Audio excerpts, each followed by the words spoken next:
Greetings, everybody. My name is Kathy Breen. I serve in the Maine State Senate, and we are about to kick off a second round of biennial budget hearings with our colleagues on the Education Committee. We are going to hear this afternoon from numerous cultural institutions in the state, and then also from our higher ed systems. And so before we start, I would like to ask Senator Daughtry to lead introductions of the Education Committee.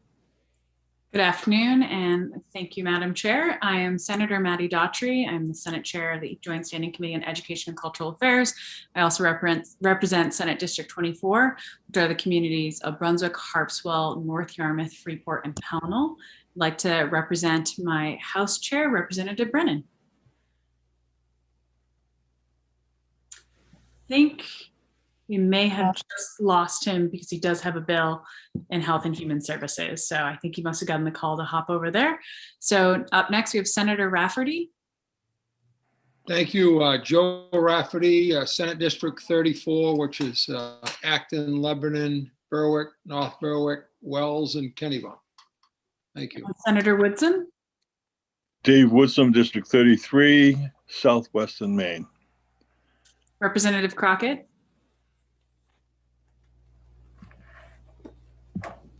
Did we lose Representative Crockett to the waiting room again? He's here. Representative Crockett, you were on mute. Okay. Am I in the real room? You're here. We're welcoming you with open arms. Okay. Well, thanks again. And Ed Crockett, representing District 43, which is part of Portland and Falmouth. Representative Dodge. Thank you, Madam Chair. Good afternoon. My name is Jan Dodge. I represent House District 97, Belfast, Northport, and Waldo. Representative Lyman. Good afternoon, Sheila Lyman. I represent District 74, J, Livermore Falls, and part of Livermore. Representative McCray. Yes, I'm Representative David McCray. I'm up here in the Great White North where the snowmobiling is getting better by the day. I live in Fort Fairfield and represent District 148. Representative Millett. Good afternoon. I'm Rebecca Millett. I represent House District 30, which is most of Cape Elizabeth. Representative Roach. Good afternoon. I'm Representative Tim Roach, District 7, Wells. And Representative Salisbury. Good afternoon. I am Sue Salisbury and I represent House District 35, which is part of Westbrook. Representative Sampson. Good afternoon. Live from Augusta, I'm Representative Heidi Sampson, representing the good people of House District 21, Alfred, Limerick, Shapley, Newfield, and Parsonsfield. And Representative Stearns. Good afternoon. My name is Paul Stearns. I represent House District 119, which consists of a dozen towns in the unorganized territories of Piscataquis County. Thank you. That's all of us. Thank you, Senator Daughtry. I appreciate that. Now we are going to introduce members of the Appropriations Committee. So I will start with, let's see, Representative Fecteau. Good afternoon. I'm Justin Fecteau. I represent House District 86, which are the western and northern portions of Augusta. Representative Cardone, who's maybe having a little bit of audio problems, but hopefully Representative Cardone can introduce herself. Hello, I'm Barbara Cardone. I represent House District 127 in Bangor. Representative Cloutier. Thank you, Madam Chair. Good afternoon, everyone. I am Kristen Cloutier. I represent House District 60, which is part of Lewiston. Representative Arata. Good afternoon. My name is Amy Arata, and I represent District 65, which includes New Gloucester and part of Poland. Representative Fay. Thank you, Madam Chair. Good afternoon, everyone. I'm Jessica Fay. I represent House District 66, which is parts of the towns of Casco, Raymond, and the other part of Poland. Representative Corey. Good afternoon. I'm Patrick Corey, represent House District 25, which is part of Wyndham. Representative Hymanson. Good afternoon, Representative Patty Hymanson, representing House District 4, which is parts of York, Wells, Sanford, and Algonquin, keeping the AFA room warm and cozy. Representative Millett. Good afternoon. Thank you, Madam Chair. I'm Sowen Millett. I represent House District 71, including the towns of Norway, Sweden, Waterford, and West Paris. Representative Martin.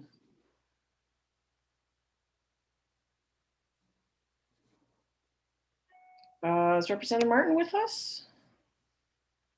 Cannot hear him, but he might be doing a bill in another committee, so we'll see. Let's see, Senator Bailey. Thank you, Madam Chair. I'm Senator Donna Bailey, proudly serving the residents of Saco, Old Orchard Beach, Hollis, Leamington, and part of Buxton. Senator Davis. Thank you, Madam Chair. Good afternoon, everybody. My name is Paul Davis. I represent Senate District 4, which is all of Piscataquis County and parts of Somerset and Penobscot. And my co-chair, Representative Peirce. Thank you, Madam Chair. I'm Teresa Peirce, the House Chair of AFA. I represent the District 44, which is the majority of Falmouth. And I do have to leave and go do a bill, so you may not see me for a little while. Okay. For folks watching from the public, this is the time of year when we are introducing our own bills and other committees. So if you see some of us hop off for a little while, we'll be back, and rest assured that we will be we'll be researching everything that we have submitted. All of your testimony will for sure come before us, even if we have to read it in the future. So any questions from any committee members? I also want to just mention and give thanks to this good staff, our committee analysts and our clerks who are in our IT department, who have worked very, very hard behind the scenes to make today happen. And they will be assisting us as we go along. And lastly, I will be watching, my co-chair will be watching to make sure that folks are muted so that we don't inadvertently broadcast things on YouTube if we don't mean to. And then lastly, if you have an issue, please don't hesitate to raise your hand and doing the raised hand function, or if necessary, just call out to Madam Chair, and I will stop and figure out what's going on, if it's a technical problem or anything like that. And I think what we'll do is what we did yesterday. So as each one of these organizations presents their testimony, we'll stop and take questions from the committees to those individuals, and then let them get on with their day. We are going to have the public, however, wait until we get through all of the presentations, and then we will take testimony from the public who are in the waiting room. Any questions before we proceed? Okay. So the first group we have is the Cultural Affairs Council. And the representative here today is Peter Merrill, who we know from other contexts from Maine State Housing, but he also serves on the Cultural Affairs Council, I believe. So if that's correct, Mr. Merrill, I'm going to unmute you and invite you to start. Thank you very much, Senator Green, Representative Peirce, Senator Daughtry. I am Peter Merrill. I'm chairman of the Maine State Cultural Affairs Council, and I'm speaking briefly on behalf of the line item in the biennial budget. The Maine State Cultural Affairs Council was established in 1991 to ensure a coordinated and integrated system of cultural resources, programs, and projects to ensure the support of the cultural heritage institutions and the activities in the state. Members of the council you'll hear from this afternoon: the Maine Arts Commission, the Maine Historic Preservation Commission, the Maine Library Commission, the Maine State Museum Commission, the Maine Humanities Council, Maine Historical Society, and the Maine State Archives. The chair and vice chair of each member serves on the council. The chair of the council is appointed by the governor from among the members of the governing body of of the member agencies.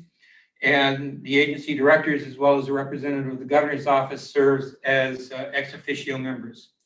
Functions of the council are to coordinate budget requests, provide a forum for interagency planning, to coordinate communications, prepare an annual joint report, planning documents for the agencies, to meet with the Film Commission and the Law Library and others as appropriate, and to administer the New Century Community Program Fund.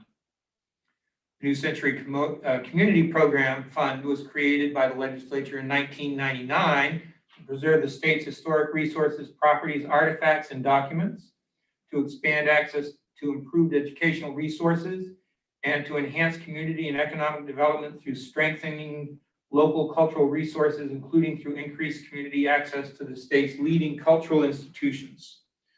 The program is funded with a general fund appropriation and received a while ago proceeds from 2 bond issues in 2005 and 2007. Each agency has its own budget, as you will hear this afternoon.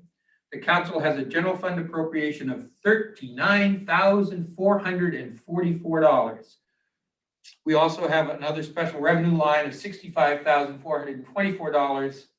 That is unfortunately not cash, but simply a vehicle to allow us to receive donations without going through a financial order up to that amount. These funds help support the agency's efforts. At the Historical Society, the funds are used to support Maine Memory Network, which is a web-based repository of Maine's oral history. At the Humanities Council, the funds are used to support humanity projects at nonprofit organizations statewide. At the State Museum, the funds will be used to support their database platform and hosting, which allows them to get their collections out in front of the public. At the Maine Historical Preservation Commission, they combine the funds with federal funds to enhance their grants program. The Archives makes small grants to qualifying institutions to help them preserve, organize, and share their archival collections. And the Maine Library utilizes the funds by making grants to libraries to provide community outreach programs. Each of the agencies uses these funds to further support their mission. The council also has a line item for our bicentennial celebration. This is a $500 placeholder to keep the account open.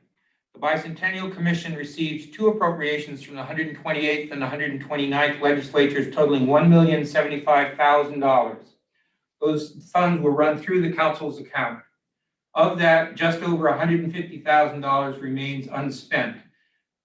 In September, we worked with the budget office to get what was currently needed through a financial order and left what had to be delayed due to COVID for the time being. Members of both committees have been enthusiastic supporters of Maine's bicentennial effort, and we appreciate that.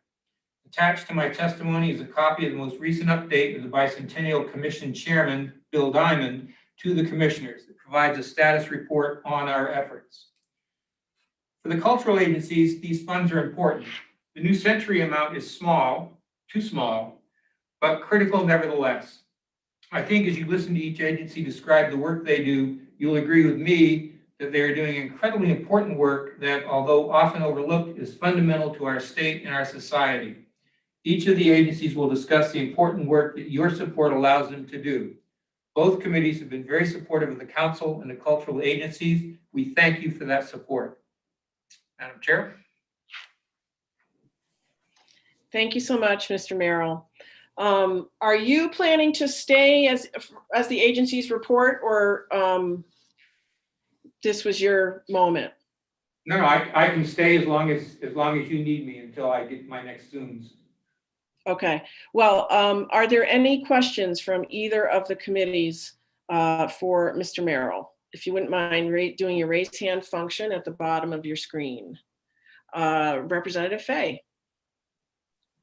Thank you, Madam Chair. Thank you, Mr. Merrill. Newbie question. The $65,424, you had mentioned that you can receive donations up to that amount without financial order. I'm just curious about why the 65,000 and why not some other number in case you had a significant benefactor come along. two reasons. Did I misunderstand? No. You understood exactly right. I had to have somebody explain it to me when I first tripped over it as well. I believe it's $65,000 because we inherited that at some point, and because as occasional tinkering with the budget, things across the board up, across the board down, that's probably why there's 400 and whatever it is in there. And why it's not a much larger number, I suspect if we were to receive $1 million donation from somebody, probably the appropriators would want to know a little bit about it. Representative Arata has a question. Thank you, Madam Chair. So of the money appropriated for the bicentennial, you spent about 1.6 or 7 million. And with everything canceled, I'm just curious what did the money go for? I know I received a couple of books in the mail. It's very nice, but you're welcome. I'm curious, with parades, everything shut down, what did we buy? We bought a staff support for quite a while. There were projects that each of the cultural agencies who are about to speak were asked to undertake by the commission. And there was you may or may not be familiar with it, there was a major grants program with 3 or 4 rounds of grants to small organizations throughout the state to try and bring the bicentennial out to everybody in each small town. And that's where the bulk of the money went. Very successful. We're very proud of that. Okay, thank you. Any other questions for Mr. Merrill? All right, so Mr. Merrill, I would maybe suggest that you hang out in the waiting room or the attendee room and just listen, and if we need you, we'll call on you, but otherwise we say thank you. And thank you very much for your time and support. Thank you. So next on our agenda is the Arts Commission, and I am going to try to figure out who in the waiting room is the Arts Commission. I see humanities, I see the library. I'm sorry, Senator Breen? Yes. I should have mentioned this. It's my understanding that the Arts Commission cannot be here today and that they are submitting testimony, or they have begged to Maureen to be allowed to give testimony quickly after the hearing. Okay, thank you for the heads up. Maureen, is there something more you'd like Nope. to say? I was going to say exactly what Mr. Merrill said, so Great. you should be getting that at some point in the near future. Thank you. How about the Historic Preservation Commission?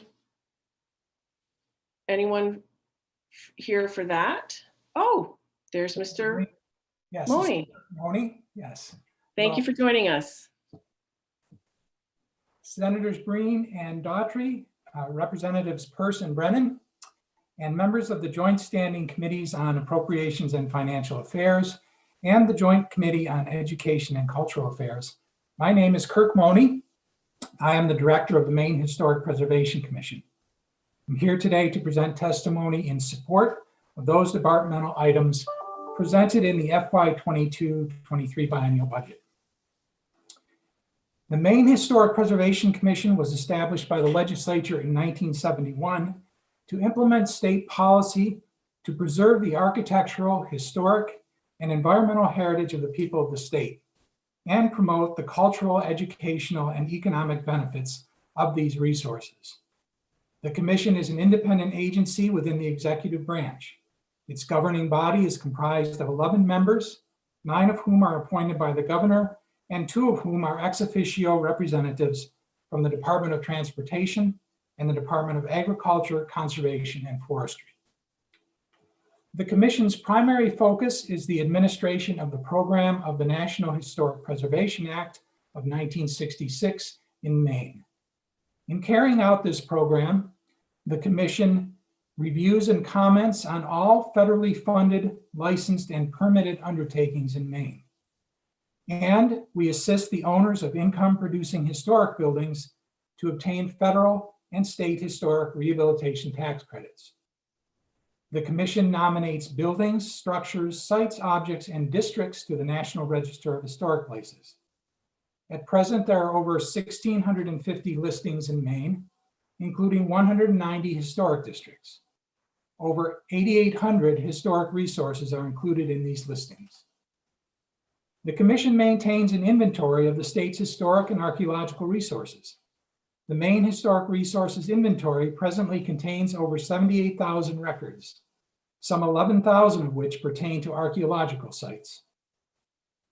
We administer the Certified Local Government Program, which supports municipal historic preservation programs with technical and financial assistance. At present, 10 municipalities participate in this program.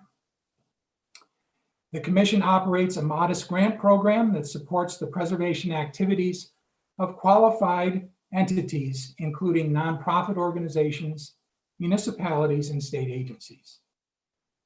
We are responsible for developing and maintaining a statewide historic preservation plan, which is in the process of being updated for the period 2021 to 2026. In addition to the statewide plan, we provide historic and archaeological resource data to municipalities engaged in local comprehensive planning. And the Commission provides technical assistance to the public, nonprofit organizations, and governmental agencies at the local, state, and federal levels, as well as education through lectures and publications. Turning to the budget, the Part A request for the Maine Historic Preservation Commission Historic Commercial Rehabilitation Fund may be found on page A317. The Federal Historic Rehabilitation Tax Credit Program has been in existence since 1976, whereas the state credit has existed in its present form since 2008. In the period from 2016 to 2020, 51 rehabilitation projects in Maine resulted in a total investment of over $206 million. The account is established to receive fees for the certification of projects that qualify for Maine state rehabilitation tax credits. However, the Commission has not instituted a fee schedule for the following reasons. One, to date, most of the projects have used the federal credit. Two, the state program rules do not require a separate application and review for projects that seek the federal credit. And three, federal funds support agency staff that administer the federal program. And finally, the level of activity for both the federal and state programs has not reached a volume that requires additional staff. The request for other special revenue allocation is $500 in both FY22 and FY23. And there is no budget initiative for this program. Turning to the Historic Preservation Commission, the Part A request for the Commission begins on page A318. The baseline budget request continues operations at the current level. The request for general fund appropriation is $393,522 in FY21-22 and $395,713 in FY22-23. The state appropriation funds 3 full-time positions and all other associated expenses. It provides approximately 70% of the matching funds for Maine's annual federal historic preservation grant. The request for federal expenditures fund allocation is $829,523 in FY21-22 and $839,754 in FY22-23. The account is authorized to have 5 full-time employees. A minimum of 10% of the annual Historic Preservation Fund grant that the Commission receives from the National Park Service must be passed through to certified local governments. The balance supports personal services, all other associated expenses, and when the level of funding permits, the grant program. The request for other special revenue funds allocation is $661,774 in FY 21-22 and $671,399 in FY 22-23. The special revenue account is authorized to have 4 full-time positions and 4.231 full-time equivalents, as well as the all other associated expenses. There is one budget initiative for this program. The special revenue account supports a field crew of archaeologists that works each summer on projects for the Maine Department of Transportation and on occasion other state agencies and entities.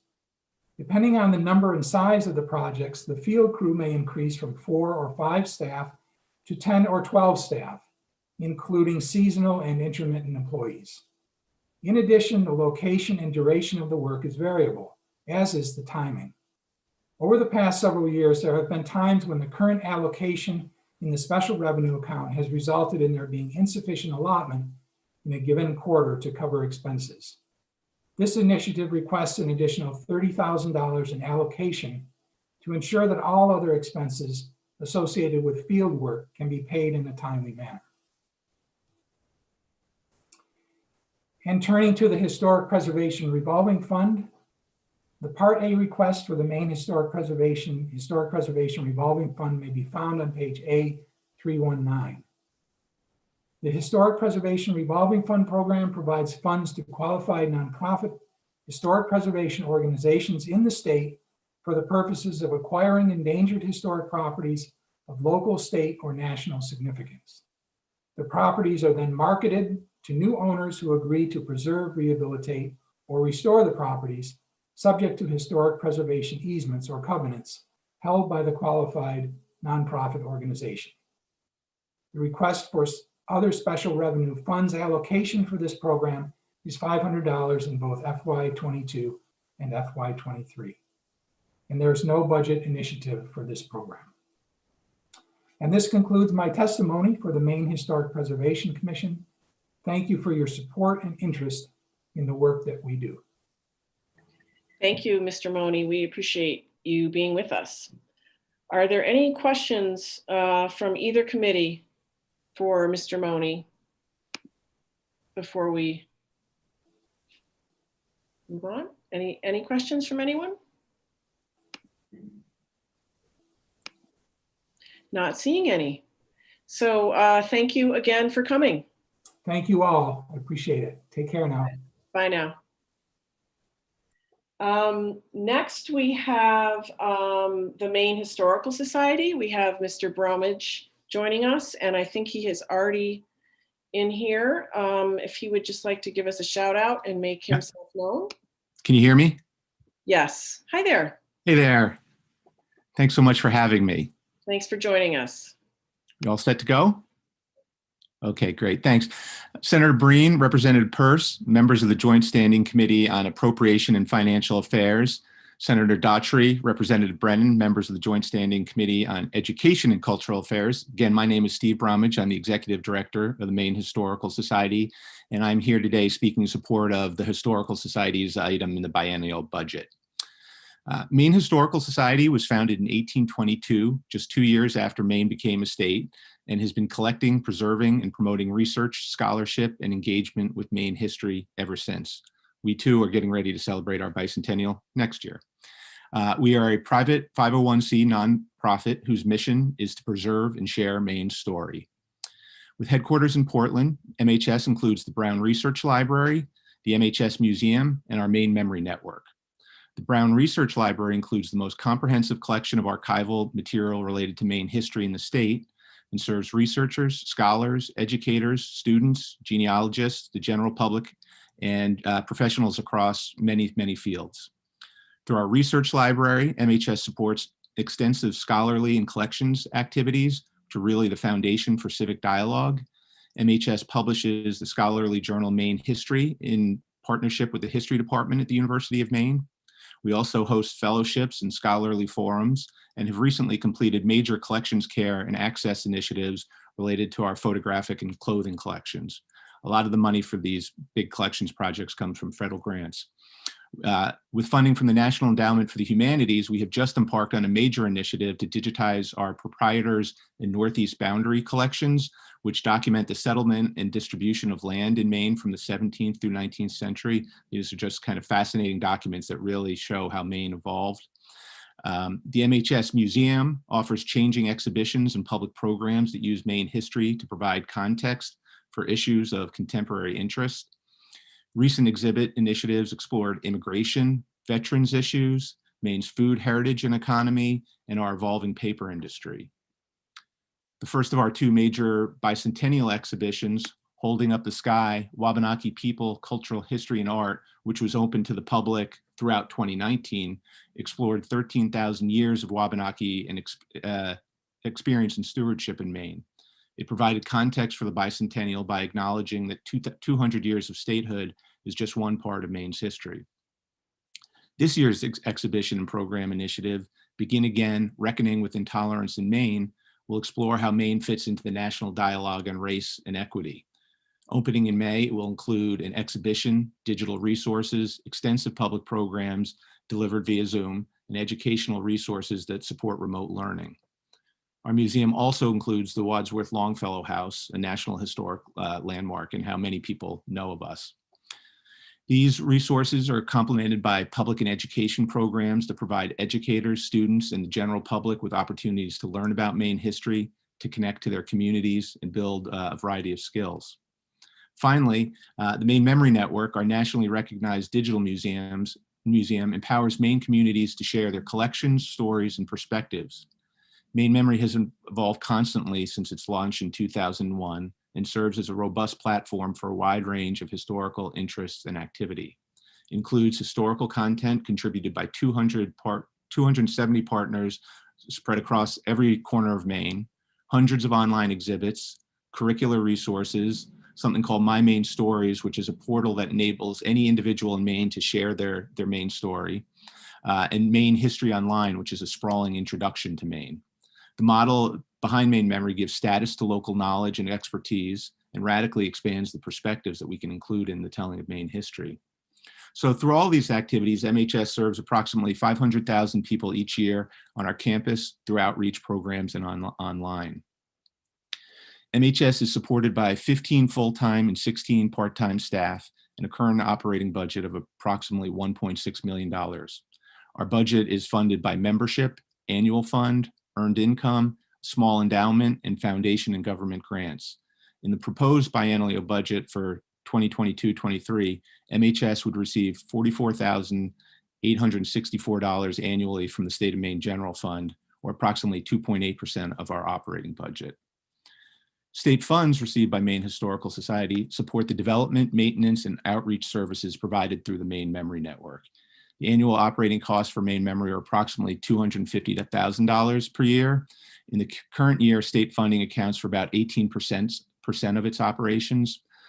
Sustaining Maine Memory as a free and vital public resource is one of our foremost strategic priorities at MHS, and the state's general fund remains really essential to that sustainability. I just want to take a brief mention and reference the bicentennial and the pandemic before I conclude. While clearly, as questions have already suggested, while the pandemic fundamentally affected the scale and spirit of Maine's bicentennial commemoration, MHS adapted, was able to continue to provide programming and created resources that will be permanently accessible. These include a major new bicentennial section of Maine Memory, with extensive information about the statehood process, and new curricular resources that MHS created in partnership with teachers around the state and with the Bicentennial Commission. Our second major bicentennial exhibit, State of Mind, Becoming Maine, which just closed a couple weeks ago, considered how multiple communities perceived and experienced statehood, including the Wabanaki, African Americans, English speaking, and the Acadian French. MHS also published a bicentennial edition of Ronald Book's classic book, Maine Becomes a State, which provides a play-by-play of the statehood process. We did that in partnership with the Cultural Affairs Commission, and the funding for that came from the License Plate Fund, the Bicentennial License Plate Fund. We sent, each member of the legislature was sent copies last fall, so I'm sorry, I'm feeling remiss that the new legislatures should also get copies for those who might be new to the legislature, and we could look at that. Mr. Bromage, is this when you're going to do the test on the history book? Oh, the test, that would be good. That would be good. Okay. Or better, we're ready. There you go. Excellent. Excellent. What state did we separate from? Right. Yeah. Points of pride. Yeah, indeed. And actually, I'd want everybody to tell their community story. That would be the fun thing to do. So finally, with the bicentennial, we were also able to pivot our bicentennial programs online. Our Maine at 200 series began in September and will continue through March. Each of the programs in that series is available online now, so you can go back and watch them. And in the next couple of weeks, we're going to wrap it up with great talks by Earl Shuttleworth, actually this Thursday night. And then we have Colin Woodard giving a talk in March that'll help bring that home. So, you know, the bicentennial is not what any of us hoped or expected, but I think it's still an important moment as we get through the pandemic to commemorate and celebrate all that makes Maine, Maine. So just quickly to touch base on the pandemic. For us, the pandemic has brought both challenges and opportunities. We estimate that MHS will lose approximately $300,000 this year in revenue from admissions, fundraising events, and other sources impacted by the pandemic. We are working hard to replace that revenue, and I think making progress. Maine Cares Fund certainly helped us avoid staff layoffs, so we really appreciate that effort. Along with the challenges, though, I think the pandemic has created opportunities for MHS. With people homebound, socially isolated, and desperate for connection, information, and entertainment, we recognize that MHS was well positioned to shift our focus to the digital realm, where we have significant resources and expertise. Maine Memory provided a powerful starting place, giving us a digital platform for sharing Maine content, including historical context for both the pandemic and all the social equity issues that have been talked about this past year. MHS received 1.9 million page views from about 500,000 unique users in 2020, which was a 47% increase over the previous year. You know, just again, people home needing digital connection.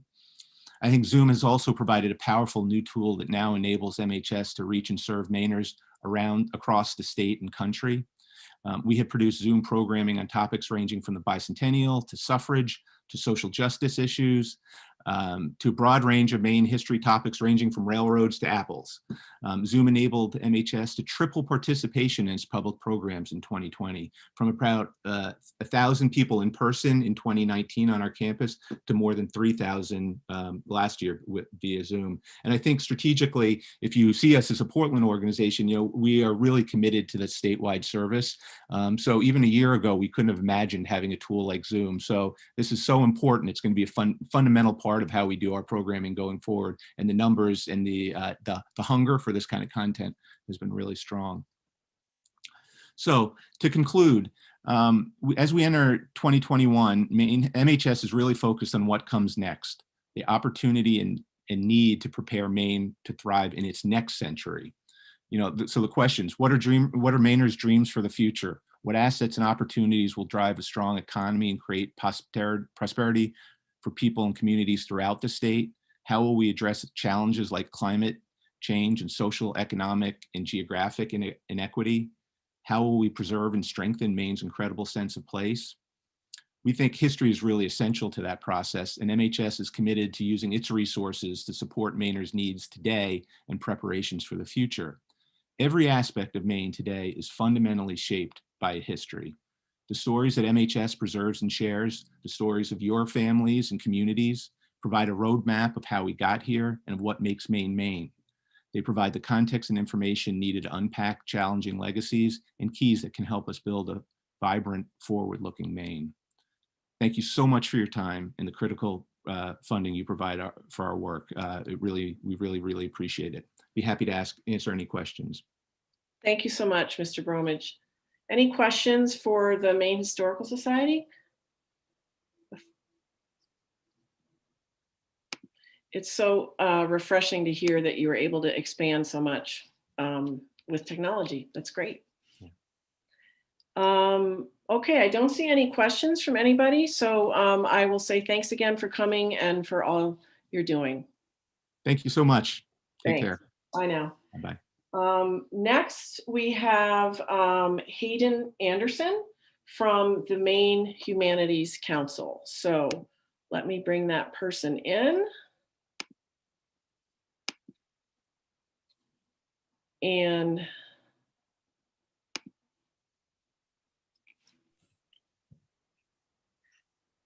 hello, hello. Hi there, welcome. Thank you, it's great to be here. Senator Breen, Representative Peirce, Senator Daughtry, Representative Brennan, and esteemed members of the committees.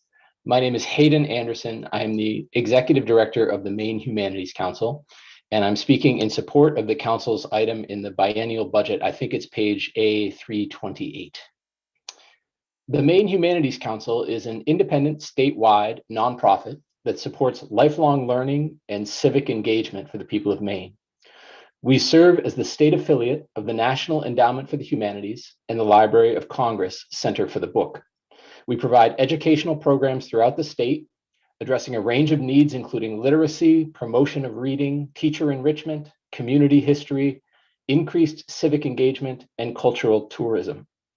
Our constituents include low literacy adults, public school teachers, veterans, domestic violence agencies, prisoners, healthcare workers, library patrons, and general audiences. The council conducts direct programs and also provides matching grants for community cultural activities. All funding received from the state of Maine is distributed as grants to communities throughout the state. These grants offer an avenue for community-based cultural organizations, schools, and libraries to mount public programs on a wide range of local history and other cultural topics. 100% of state funding that comes to the Maine Humanities Council is distributed to communities through matching grants. The council does not retain any of the funds to cover overhead, personnel, or administrative costs. Grants are awarded through a competitive review conducted by members of the council's volunteer board of directors, and any organization that receives a grant is required to match it at least 1-to-1. In effect, the impact of these state funds is doubled. State appropriations to the council is paid out 100% to support the initiative and energy and creativity in communities throughout the state. In the past year, the council has awarded 51 grants through our regular grant making, totaling nearly $79,000. In addition, last spring, the council was called upon to distribute relief grants in Maine, funded by the Federal CARES Act.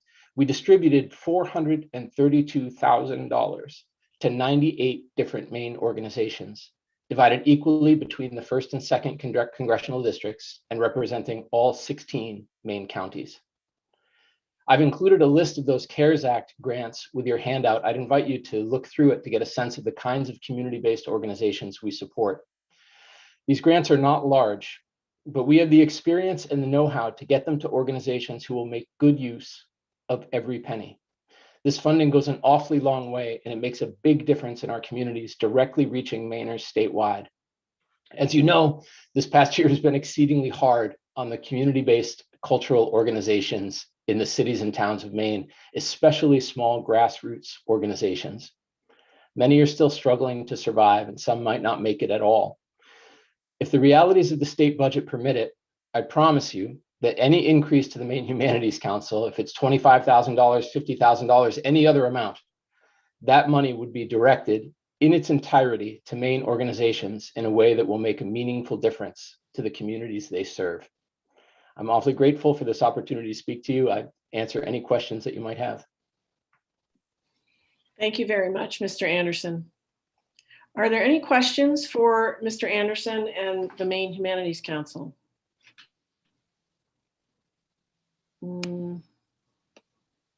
Not seeing any. So thank you again very, very much for coming. Thank you all. Thank you for your service. Thank you. Bye now. Next is the Maine State Library. So I will I will welcome Mr. Ritter and ask him to just give us a quick shout out when he arrives in our panel.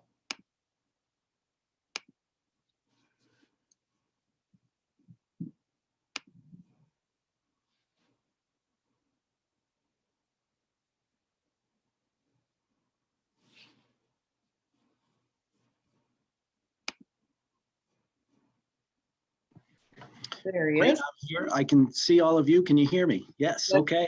Thank you. Terrific. Thank you very much. Senator Breen and Representative Peirce, members of the Committee on Appropriations and Financial Affairs, and Senator Daughtry, Representative Brennan, and members of the Standing Committee on Education and Cultural Affairs. I'm Jamie Ritter. I'm the Maine State Librarian, and I'm speaking in support of our items in the biennial budget. Just a very brief introduction. We were one of the first cultural agencies created by state government back in 1837. And throughout our long history, we've had the privilege and honor of helping people, making Maine libraries stronger and transforming information into knowledge. In 2020, we were certainly challenged, yet we held true to our mission and core values, and we provided leadership through adversity to ensure that our core services continued. We look forward to continue serving the people of Maine, and the allocations represented in this proposed budget will allow us to do so. We are made up of three primary departments: collection development and digital initiatives, public and outreach services, and library development. And these three departments will be discussed briefly in the context of the budget items submitted. The budget submitted will allow us to carry out our important work, and the testimony that follows will underscore the importance of our work and highlight some of the challenges that are in front of us. To go through the budget, corresponding with the way it was submitted, the administration program. This general fund is created to support a role for the Maine State Librarian and the associated administrative costs, such as technology, our central service center costs, and other administrative responsibilities. I'm statutorily responsible for overseeing the operation of the Maine State Library, which includes the three departments previously referenced. In additionally, one of my key roles is working with Network Maine. The State Library is one of four agency partners that delivers the Maine School and Library Network, which brings high-speed fiber broadband to nearly 900 schools and libraries across Maine. The next program is the Blind and Visually Impaired News Access Fund. This is a new fund created. It was created from the last legislature. It's a special revenue fund that receives its primary source of funding from the Maine PUC and their portion of the Universal Services Fund. With those monies, we then administer content subscriptions, most notably Newsline, which is provided by the National Federation for the Blind, to ensure that those Maine citizens who are blind or have visual impairments can access news services 24/7. We kicked that off last year and renewed again this year, and it's a terrific program. The Maine Public Library Fund, the next item listed in the budget, again, a special revenue fund, was established in 2014. Hopefully many of you are familiar with it. This allows Maine state tax filers to voluntarily contribute to the fund when they file their annual state taxes. In 2014, we received about $25,000. Now we're over $50,000 annually through these incredible voluntary contributions. These funds are used directly to support Maine public libraries through grants that range from small amounts to up to $5,000. They help all kinds of things for our public libraries: develop community programs, build collections, pilot innovative initiatives, support professional development for librarians, and much more. Since 2014, roughly $300,000 has been granted to Maine's public libraries. And there's just an example of a robotics club that took place in the Skowhegan Public Library.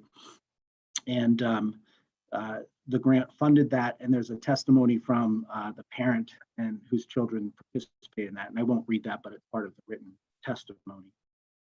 The Maine State Library Fund, this is the program on page A390. This is our largest primary operating fund, consisting of both general fund monies and federal fund monies. It supports the bulk of services delivered by the state library. Again, our three departments are represented through this fund. Collections and Digital Initiatives is responsible for all collection development activities and an extensive digitization effort, including a third round of grant funding to digitize newspapers. We have over 7 million miles of books and materials on the shelves. As you'd expect, many are Maine-based, focusing on Maine history, state government publications, books by Maine authors, and a robust nonfiction and genealogy collection. In fact, we do boast the largest collection of genealogical materials north of Boston. We collect all Maine newspapers that are in print, and we have over 20,000 rolls of microfilm, many, again, for Maine newspapers, both past and present. This department is also responsible for building digital collections and helping to maintain access to the state's digital library platforms. Excuse me. Our Public and Outreach Services Department is quite unique. We offer a public circulating library in the Cultural Building right across the street from the State House.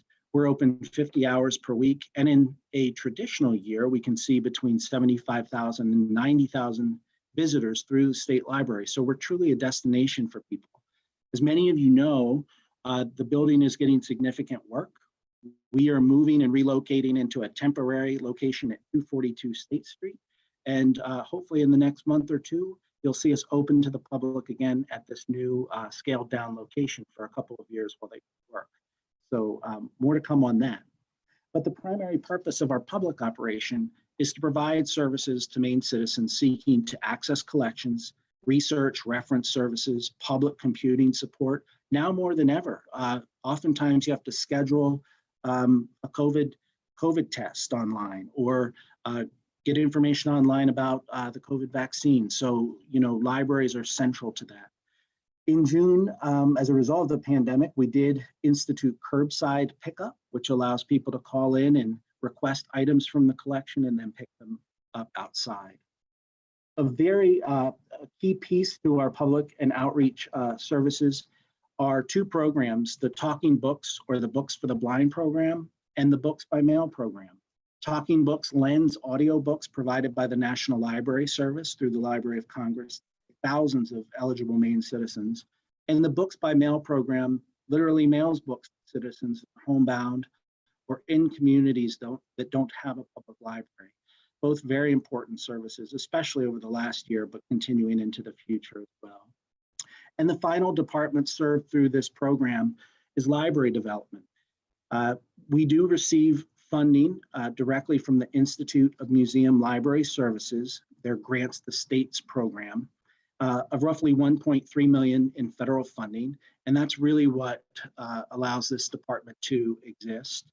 The department is made up of a team of specialists in key areas, such as technology or youth literacy or STEM. All of you approved last session our STEM specialists. Thank you. These specialists are responsible for working with Maine libraries to ensure they have the tools they need, as well as needed consultation and advice to make these libraries stronger organizations. Additionally, this department helps support the growth of online and professional development and learning resources through subscriptions available in our digital Maine library.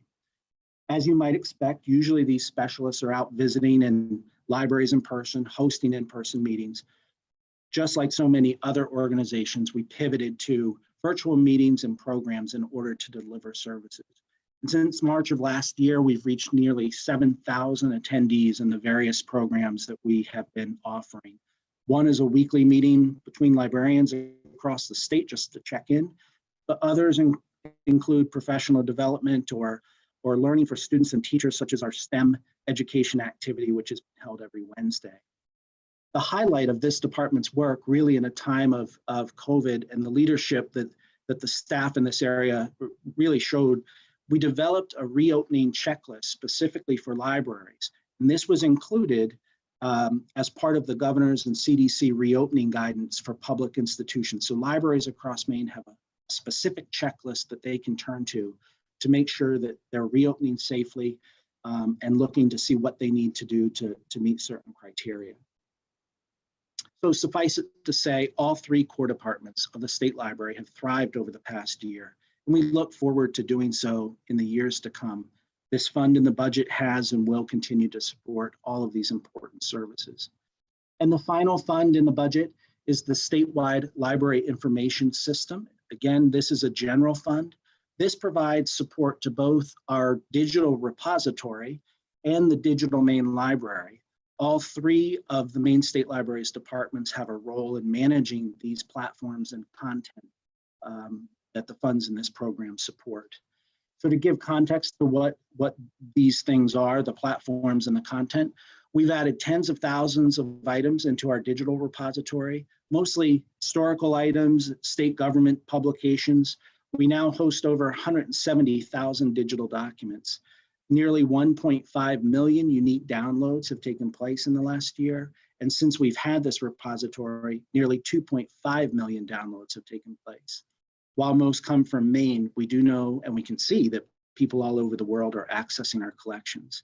We are also the statewide service hub for getting digital materials from all statewide collecting organizations, library or otherwise, into the Digital Public Library of America.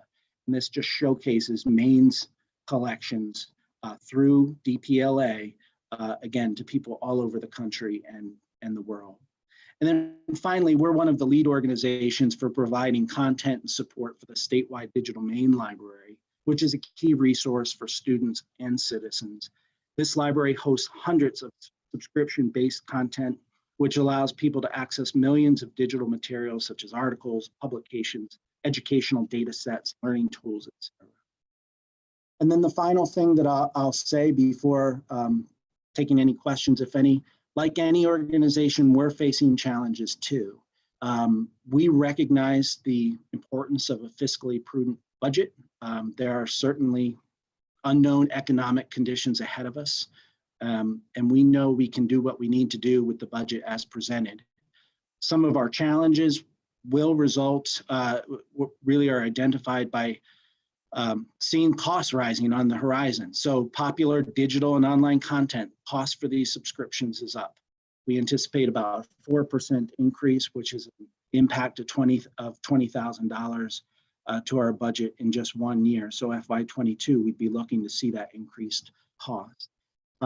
Interlibrary loan services. This is where you can live in Portland, go to the Portland Public Library. They don't have the book you need. It's available in Belfast. This van delivery service shuttles that book from Belfast to Portland so that a patron there can have that book. We move over 1.6 million materials a year through this service. These costs are going up too. They went up, in fact, on July 1st of the last fiscal budget that was passed as a result of an RFP. And again, looking to go up this July, and the impact in FY22 would be about $10,000. We think we can overcome these, but we're just letting the committee members know that that's what is ahead of us. So thank you for your time. I hope I didn't go on too long. We appreciate your support, and I'd be happy to take any questions. Thank you very much, Mr. Ritter. Representative Hymanson has her hand up, and then Representative Fay. Thank you for preserving all of our important documents. I wondered if the collection had any injury from the extensive damage to the building. Thank you. And unfortunately, no. We've been very lucky, very lucky. And in fact, I really have to hand it to the administration and Bureau of General Services, the facilities area, understanding how important our collection is to actually move out of the building while this work is done over the next 2 years. So the bulk of our collection will be moved to a warehouse in Winthrop. We'll have access to the collection. We can retrieve materials from people who want to use it. And then, of course, I mentioned 242 State Street, where we'll have a scaled down operation. But no damage to the collection, and with it out of the building while this work is taking place, hopefully pretty safe there as well. Thank you. Thank you. Representative Fay. Thank you, Madam Chair. Thank you, Mr. Ritter. I have been a volunteer at our local library, and the interlibrary loan and the van service is a lifeline for the patrons of our very, very small, very undercapitalized local volunteer library. And so I'm curious if your costs increase for that service. Do you have plans to pass those costs on to local libraries, or how would you absorb that? So thank you for the question. And And the answer, I'll be brief and as concise as I can. It's in two parts. The way I spoke about the increases are the costs that the state library would take on because we fund 1 day of delivery per week to a public library. So those are our costs. And at the end of the day, $10,000, we're gonna find the money. We're gonna make it happen. But just given our budget, any type of pinch or crunch means something else doesn't get funded. But we're gonna work through that. The other part to the question is that for any library that receives more than 1 day of delivery per week, some receive 5 per week, that 80 cents per day will be passed on to them. That will be a cost that they absorb. So 2 or more days of delivery for a library, they're going to pick up that additional cost, and it might mean a library just can't afford to do that. Thank you very much. Any other questions for Mr. Ritter?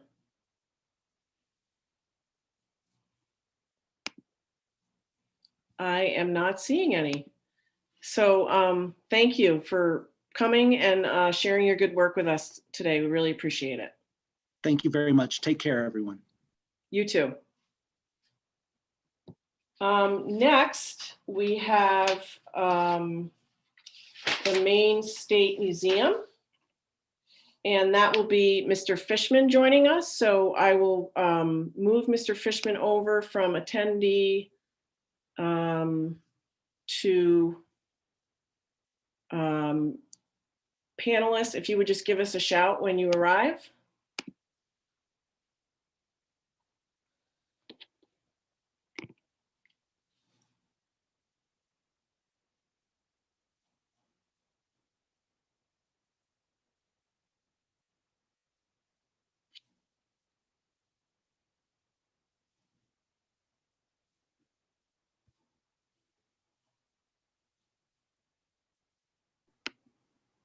If I can just say that he's in the room, but he's muted and talking.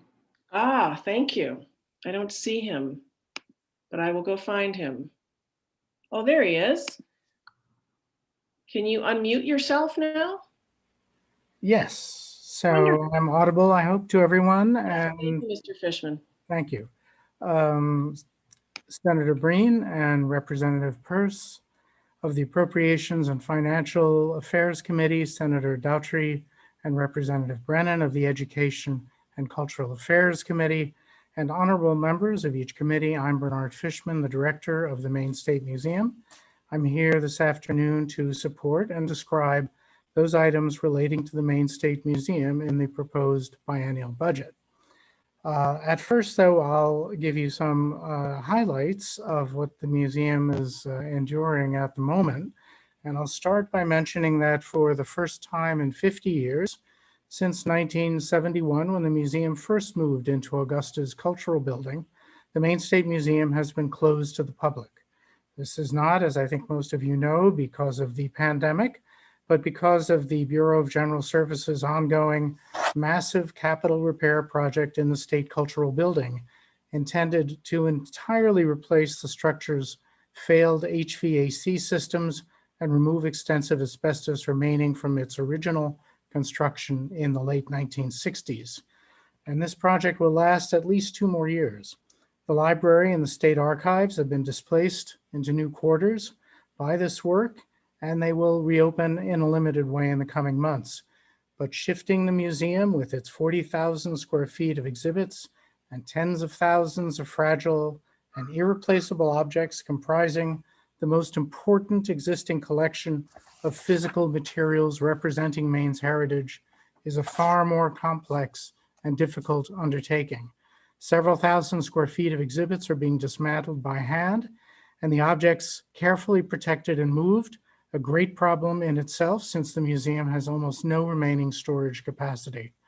At present, about half of all museum staff time is being devoted to supporting the Bureau of General Services in protecting or moving exhibits, and it will be months before the museum can even move its offices because a sprinkler system first has to be installed in the Hallowell collections facility where those offices are intended to be relocated.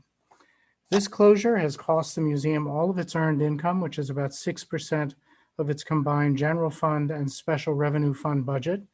And as a state agency, the museum has not been eligible to apply for PPP forgivable loans, employee retention tax credits, or federal supported relief funds, even when those funds are locally administered.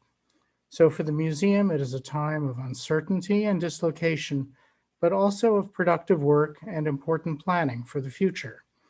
There's an enormous amount of activity going on internally, despite the locked doors on the outside.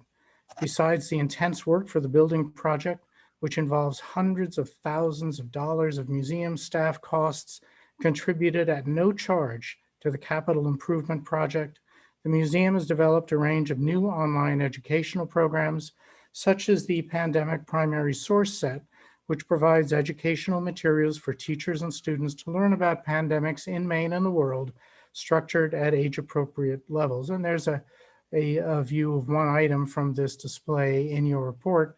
And I hope you are looking at it, because this is the first time we've put any illustrations in our report to the legislature. So it's a bit of a small milestone for us. This and many other educational programs that are new can be found on the museum's website. We do a lot of research and publication at the museum, and here is an example. Curator Laureen Labar's encyclopedic study, Maine Quilts, 250 Years of Comfort and Community, is about to be co-published by the Maine State Museum and Down East Books. This is the most important, or will be the most important, source of information on its subject ever produced. This book accompanies an exhibit originally planned for 2021, but now postponed until the museum reopens. During this enforced time away from normal museum operations, curators have undertaken a deep dive project to intensify research and documentation for thousands of history objects in the collections. The museum itself has about 800,000 objects in its collections. This project will have immediate public benefit with new online access to information and images about our collections, and the first group of 400 objects resulting from this intensified documentation will be posted online in the spring. The museum continues to acquire and preserve important highlights of Maine's history. The museum now owns what was perhaps the largest remaining privately owned collection of Civil War materials, with the acquisition of the papers and the possessions of Isaac Dyer, a Skowhegan native who commanded the 15th Maine Regiment in the Civil War. And a pair of new items in keeping with the museum's interest in race and justice are photographs of Luther Verrill, who's portrayed at the left on the report, and Clifton Harris, both accused of a brutal murder in Auburn in 1867. In what appears to be a cruel miscarriage of justice, Harris was hanged for the crime, which he almost certainly did not commit, while Verrill was released on a technicality. Harris's was the only execution performed while Joshua Chamberlain was Maine's governor. Some of the most exciting work going on at the museum now involves planning new exhibits. The cultural building project will result in the dismantling of some major exhibits in the museum, which at nearly 40 years old have long outlived their expected lifespans and no longer meet modern museum standards of presentation, educational content, or subject matter. We've long expressed our strategic need to upgrade or replace some of these displays. About 11,000 square feet of exhibits on the museum's third entrance floor will be replaced. There are 3 exhibit sections in the area to be transformed. One section will become the Lunder Education Center, made possible through a 6-year planning and fundraising effort, which the museum has just completed, raising $750,000 in private and institutional donations, in addition to a generous $100,000 legislative appropriation. This project will enable the greatest advance in the museum's educational history and will be aimed especially at expanding learning opportunities for students and families. We've actually begun building this vital addition in small ways, running like voles under the feet of moose, as the cultural building project, this huge project, envelops all the space around us. Of the other two exhibit sections on the third floor, one will be devoted to Maine's natural history. Our current hope is to be able to install an exhibit featuring 2 humpback whale skeletons and related exhibits about Maine's coastal communities and economics in the face of climate change. And a schematic drawing of that is illustrated in the report. The other area will be a new Meet Maine Here exhibit, also in the very earliest planning stages now. We'll be holding a series of community meetings soon throughout the state to gather more information about how we should develop what will be this museum's new welcoming face and outstretched hand, greeting thousands of visitors when we reopen. Intensive planning and considerable fundraising will be required to fully realize these 2 yet unplanned exhibit areas. Years of effort will be required, but the result will be something spectacular and a source of pride in Maine for all of us. And now we'll move from the thrilling visions of the museum's possible future to the unforgiving, essential budget realities of the present. The first budget program. Please look at page A412 of your budget, Maine State Museum 0180. Here is the baseline general fund budget for the museum's operations. The budget for the FY22-23 biennium differs little from that of the last one.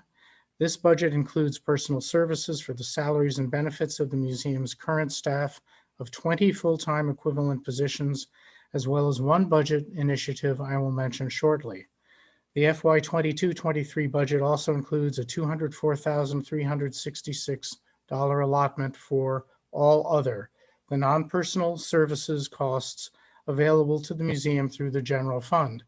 As an aside, I'll mention that the museum raises meaningful sums each year outside of the general fund in the range of 15 to 20% of its total expenses to augment costs for education, for collections preservation and documentation, for exhibits, supplies, minor equipment, and small infrastructure projects.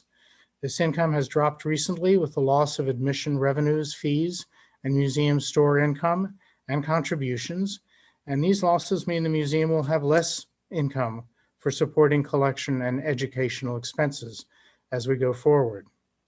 The museum itself was begun in 1836 with displays in the State House, and in 1965 it became an autonomous unit of state government charged in law with the important task of educating Mainers and visitors about the state's history and heritage, including its heritage in nature and natural science. We probably have the largest natural science related collections in Maine. The law also requires that the museum maintain the high standards of full museum professionalism, and so we have worked hard and successfully to become one among the only 3% of American museums that are nationally accredited. To achieve this level of competence, the museum must direct substantial funds to the largely behind-the-scene work of preserving its collections, as well as the more visible labor of using these collections for educational purposes.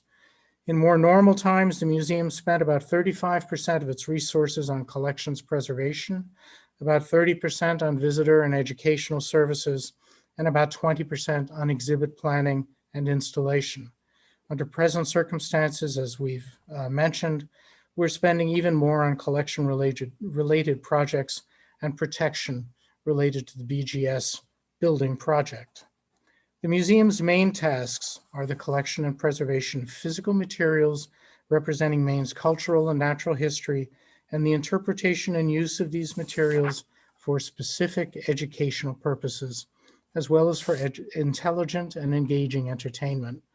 The museum also has the considerable responsibility of managing the State House portrait collection, the State House flag collection, and the historical collections in the Blaine House. In normal times, the museum is also heavily involved in scheduling public tours for the State House, Blaine House, and of course the museum itself. In its last full year of operation, the museum had about 45,000 on-site visitors, including 15,000 students in structured programs, the largest number of student visitors to any Maine museum. Some 200 Maine communities, most from rural or small town areas, were represented by these visits. The reach of the museum is truly statewide, and we present state government, I think, in one of the most happy and beneficial ways available. We have only one initiative in this budget that's found on A413. It represents a fund reduction proposal remaining from the governor's earlier requirement that state agencies produce a plan to reduce costs in the face of the pandemic emergency.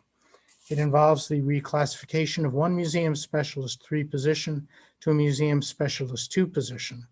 It is not an action the museum would take in the absence of an emergency, but it was certainly preferable to having to consider the possible loss of a staff position, though we did have to lay off some part-time staff in connection with the museum shop out of a separate budget as a result of the closure of the museum. In this case, the staff member I've been referring to is the museum registrar, who has the vital job of preparing and managing all records concerning the museum collections. This action would require that the museum file the request with the Bureau of Human Resources. Other special revenue funds. These are shown under the Maine State Museum program on page A413 and include allocations for the Museum Sales Program Revolving Fund and the Maine State Museum Endowment for Publishing. The former is an account that in normal times receives income from the museum store sales and makes expenditures in order to operate the store. The latter receives proceeds from a small endowment funded by museum store profits to fund museum and educational publications. The second budget program can be found on page A414. This account holds income from museum admissions. When fully open, the museum gave half of its on-site visitors free admissions, including all educational groups, veterans, and others. And the museum price for individual admissions was quite low, either $2 or $3, depending on age, even lower per person for family groups. It was a welcome, if modest, source of income and raised about $34,000 annually. These funds are used for a small percentage of one museum educator's salary and a variety of museum programs, educational materials, printing, and advertising. While a small source of income and an uncertain source now in view of the museum's current closure, this revenue line is maintained in view of possible future attendance or admissions income, and some funds for this line can be drawn from what remains of last year's saved admissions revenue as necessary. However small, such sums are important for an institution that has no regular funds at all for public informational or marketing services. We have a third budget program, Research and Collections, that's shown on page A415. It contains 2 accounts. One holds competitive federal grant awards, of which the museum is presently completing 1. We will earn others during the course of the biennium. The figure of about $130,000 is an estimate of what we might receive and expend annually from federal grants during the next biennium.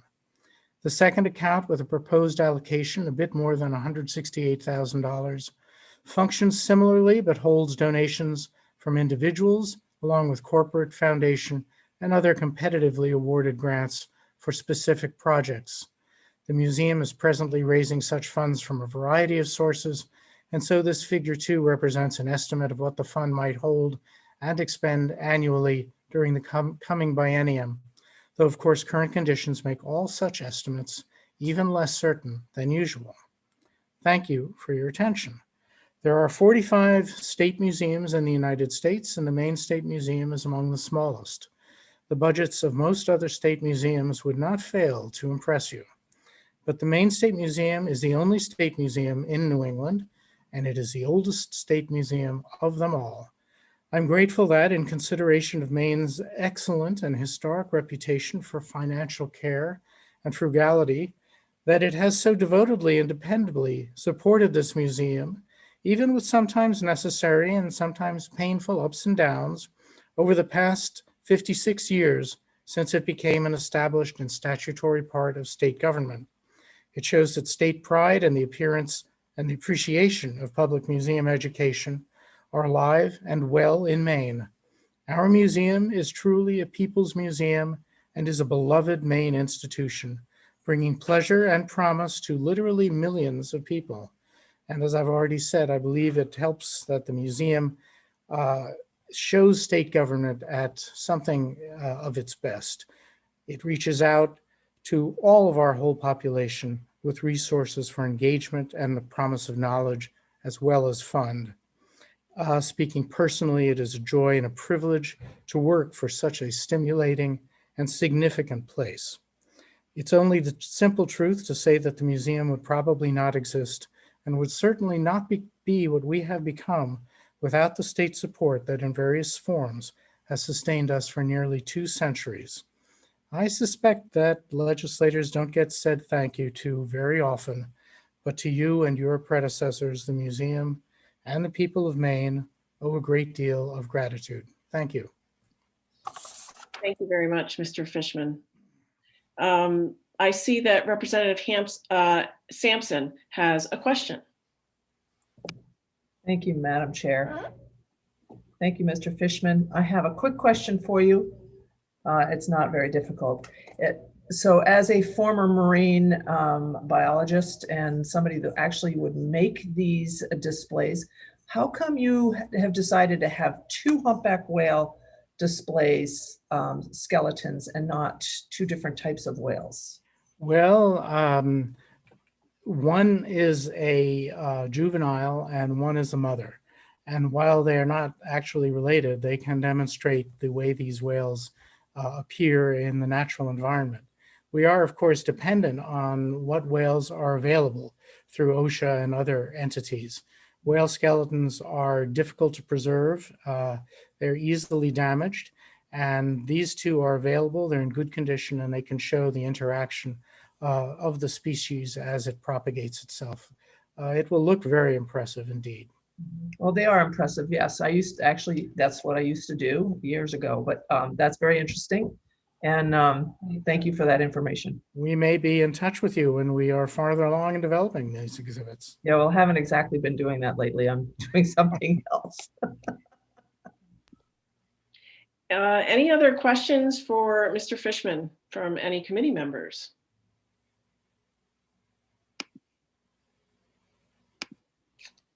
Okay, not seeing any. We wish you the best with your continuing capital improvements. We hope that goes smoothly. Thank you very much.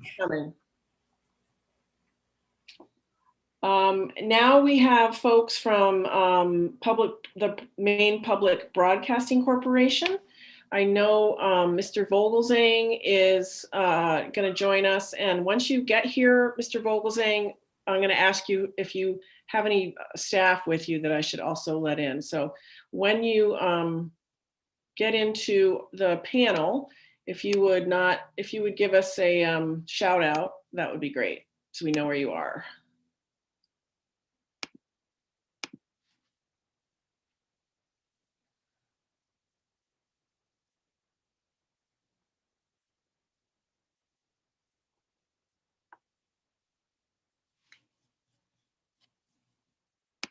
I'll turn on my audio. Wonderful, there you are. Yes, my colleague Claire Hannon is also on deck. Both of us are going to be presenting today. If you wouldn't mind holding on, I'll move her over to panelist as well. I sure will. And I have one question for the committee technically on that's if there is a way to share screen. We have a map we'd like to share if that's possible. Or have you decided not to do that with this particular hearing? We have decided not to do that, but if it's something that you could email us, then we would have that yes, at our disposal. It's already on, Senator, it's already been sent in your materials in advance. So it well, what I'll try to do then is a great big map of Maine with a lot of towers on it. I will try to get it in the chat. Okay, great. Thank you. Are we ready to begin? Is audio and video okay? Yes, and Ms. Hannon is here. Yes, hello, Claire. Hi, Mark. Good. We are delighted to be here today, and thank you. Good afternoon, Senator Breen, Representative Pierce, and the committee members. It's good to see so many familiar faces and friends today. Thank you for the opportunity to briefly share Maine Public's request for support from the legislature for our ongoing broadcast infrastructure of public television and radio. As mentioned on screen, I'm Mark Vogelsang, President. Claire Hannon is our Vice President and Chief Operating Officer of Maine Public. Claire? Thank you. Thank you, Mark, and thanks to all of you for your time today. We will present our biennial budget request. It reflects public broadcasting's critical role in the Emergency Alert System, or the EAS, in partnership with Maine Emergency Management Agency, the Maine Association of Broadcasters, and the hundreds of thousands of citizens and households in Maine who watch and listen each week and depend on the 24/7 service of Maine Public. We are interested in sharing a little bit more about the history of Maine Public. It's an independent nonprofit public broadcaster that was formed, many of you know this, but some don't, in 1992 through the merger of the University of Maine's Public TV and Radio Network and the Colby Bates Bowdoin College's Public TV Channel 10 television station. At the time of the consolidation of the two institutions and the network became an independent entity, the state of Maine took on the responsibility through state statute of providing the ongoing financial support to pay for the infrastructure costs of operating what was then 5 television stations and 7 FM radio stations. We have a large statewide infrastructure, and the ongoing yearly operating costs total $3.2 million, and it's for our power, transmission, and maintenance for these 24/7 signals that are at over 30 tower sites across Maine. The actual costs far exceed the direct support provided by our annual appropriation, which is currently at $1.65 million. And it is a helpful increase that we've gotten recently in this appropriation after 10 years of declining funding. We're grateful for that and a challenging funding year for the state. However, it is approximately half of the necessary funds that we need to operate the statewide network. The remaining costs for transmission are paid for out of our programming and operations budget for Maine Public, which is provided by the community in the form of donors and underwriters. And I'm sure for those of you who listen and watch, you are familiar with our pledge drives. It's a big part of what we do in public broadcasting. So we're grateful for all of that support. We do respectfully request the legislature and in both you on our committees of representation, continue in your progress towards providing that full funding that is required of $3.2 million. We'd like to share for a moment the work that Maine Public has done over the past year during the pandemic. And of course, it's affected everyone. And it's a simple message. Maine Public has been incredibly appreciated during COVID by the people of Maine. And we weren't sure about that, but the exceptional programming on radio and television and digital when all of us have been homebound and our lives disrupted. And also during this time, not only have we been appreciated, but we've stepped up and delivered more content than ever before. And we're reaching more Mainers than ever before in our history over the past year, as some of our earlier panelists have talked about. Over 400,000 households on television tune in each week. And nearly 250,000 individuals listen to the stations of Maine Public Radio each week, by far and away the largest radio network in the state of any commercial or non-commercial operations. In spite of the lockdowns and quarantines that we've all had to experience, Maine Public has been and continues to be a connection point for news, like the regular broadcasts of our CDC briefings, the reporting on COVID, both nationally and regionally. From the PBS NewsHour to NPR News and Morning Edition on radio, the news is an unprecedented election year. It's all been a trusted source of independent journalism for all of us. As listeners and viewers have shared with us, public broadcasting is where Mainers can turn for the in-depth local reporting, national reporting, and international reporting. It's a place for reliable information and trusted independent news where the facts matter. And Maine Public has also been a connection point for information, where we've all been hungry for discussions about what's actually happening in the state. Claire mentioned the CDC briefings. Maine Calling every weekday morning at 11 o'clock is a place on the radio where thousands of Mainers are tuning in to gain a deeper understanding of everything from the elections to the best books to read, or directly talking to our governor or elected officials and asking them questions.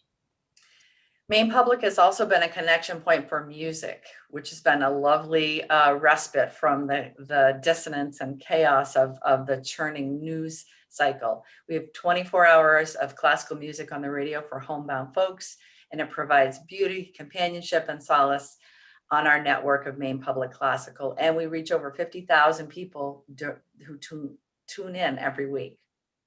Maine Public has also been a connection point for education. And this is something that not a lot of us think about when we think about public television or radio. But in education, our teams launched a service last spring on television called The Learning Space for grade school kids at home, grades 3 through 5. In partnership with the Department of Education, Leadership, and Educate Maine, we brought Maine Teachers of the Year who created their own videos, and we broadcast them on statewide public television into homes where there was limited internet access. And the amazing thing is that each episode reached, on average, 1,800 kids who tuned in.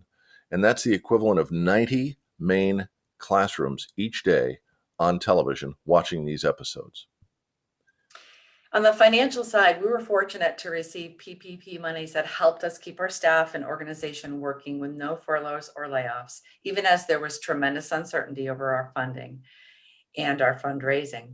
That sense of stability was helped through additional federal support through the CARES Act, where the Corporation for Public Broadcasting was able to provide financial support of just under $450,000 in our last fiscal year to our statewide radio and television network. Again, that was an important safety net during the uncertain time of COVID and declining revenues on our underwriting side. Even as our staff of nearly 100 professionals were dispersed and working from home and adverse conditions in the field and figuring out how to do remote broadcasting for our programs and hosts, so listeners and viewers continued to have service uninterrupted. At this point, I'd normally share the map of our network, and if those of you have it in your materials, it's worth taking a quick peek at. Maine Public, repeating a little bit of what we've said before, is a key partner with Maine Emergency Management Agency. And Representative Millett, you remember this and others as the primary broadcast network in the Emergency Alert System, the EAS, whose distinctive tones are essential in the case of public safety, adverse weather, or national emergencies from the president or governor. That EAS infrastructure is built into our broadcast network and all 30 of those towers and network transmitters, and we monitor and test it 24/7 as required by law from our multiple network locations.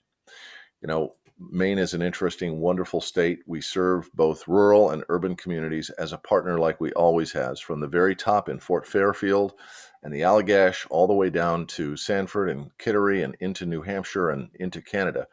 But it remains both expensive and technically challenging to keep these 5 TV stations and 14 now FM radio broadcast transmitters operational. When we include the transmission links, that's nearly 30 sites that we operate far away from the general public. Most people don't see where we broadcast from, but they have to be on the air every single day. The dollars that come from the state appropriation are used for these purposes and these purposes only: electricity, fuel, maintenance, and more to keep these signals available to every Mainer. Winters are tough, and summer is tough as well. The programming costs that you use, that we see when we broadcast TV or radio programs, are exclusive of state monies, and those programming costs are supported from the listeners and viewers and underwriters and by the federal dollars of the Corporation for Public Broadcasting. So as we wrap up, thank you for your time today. We'd be happy to answer any questions you may have about Maine Public on the technical side, on the financial side, on the programming side, and of course our statewide radio and television service to the people of Maine. Thank you very much. I was able to get your testimony into the chat with directions to scroll down to the end for the map. So folks on the committees do have access to that. Great. Glad that happened. Are there any questions from either committee for the good folks of Maine Public?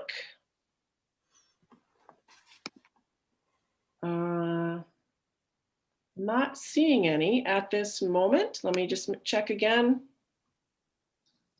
No, don't see any. Well, we're delighted to have been here today. Claire and I love what we do, and we're grateful for all the people who support public broadcasting, including the legislature, and we thank you for that. Thank you all. Thank you very much for coming. We really appreciate everything you're doing. See ya. Thank you. Bye-bye. Bye now.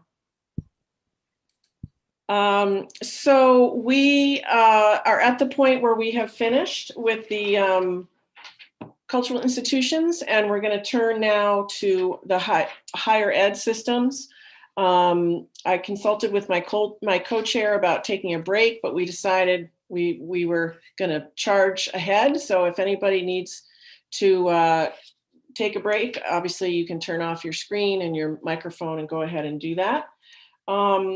So without further ado, we have in the following order: community college system, Maine Maritime and Academy, and then the UMaine system.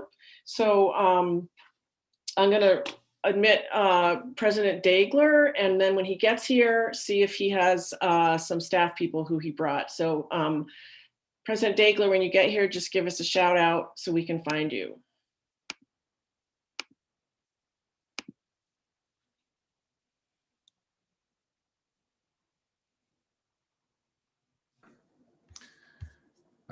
Senator Breen, I am here. Pam Ramirez will join me to address any questions you might have. Okay. I'm also here. Oh, wonderful. Thank you both. And we have your video too. So go right ahead. The floor is yours. Okay, thank you very much. Let me just take a second to get myself organized here. Take your Thank time. you. We know how that feels. Yes, no problem. Okay, I'm good. Senator Breen, Representative Peirce, members of the Joint Standing Committee on Appropriations and Financial Affairs, Senator Doherty, Representative Brennan, and members of the Joint Standing Committee on Education and Cultural Affairs. I'm David Dagler, the president of the Maine Community College System. I thank you for your patience while I was getting started, and I thank you for taking time with me to allow me to present this budget request on behalf of the trustees of the Maine Community College System. The MCCS budget we are discussing is on page A94 in Part A of the General Fund budget. I understand that the Criminal Justice Committee will be considering a standalone bill that will propose to sustain funding for the live fire service training facilities that you find on page A93. MCCS serves as the financial administrator for those funds, but they're managed by the fire chiefs, and I'm not actually testifying on that line today. Maine's 7 community colleges have long been the most direct, affordable, effective, and efficient investment for meaningfully advancing Maine's economy. Our fall enrollment was about 16,000 students, and we serve a total of 29,000 individuals through degree programs, customized training, credit and non-credit offerings.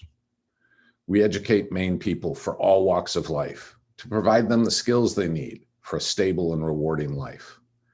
The state's financial support that we're discussing today allows us to educate tomorrow's workforce in critical, innovative, high-demand fields that will sustain and strengthen the fabric of our society as we go forward.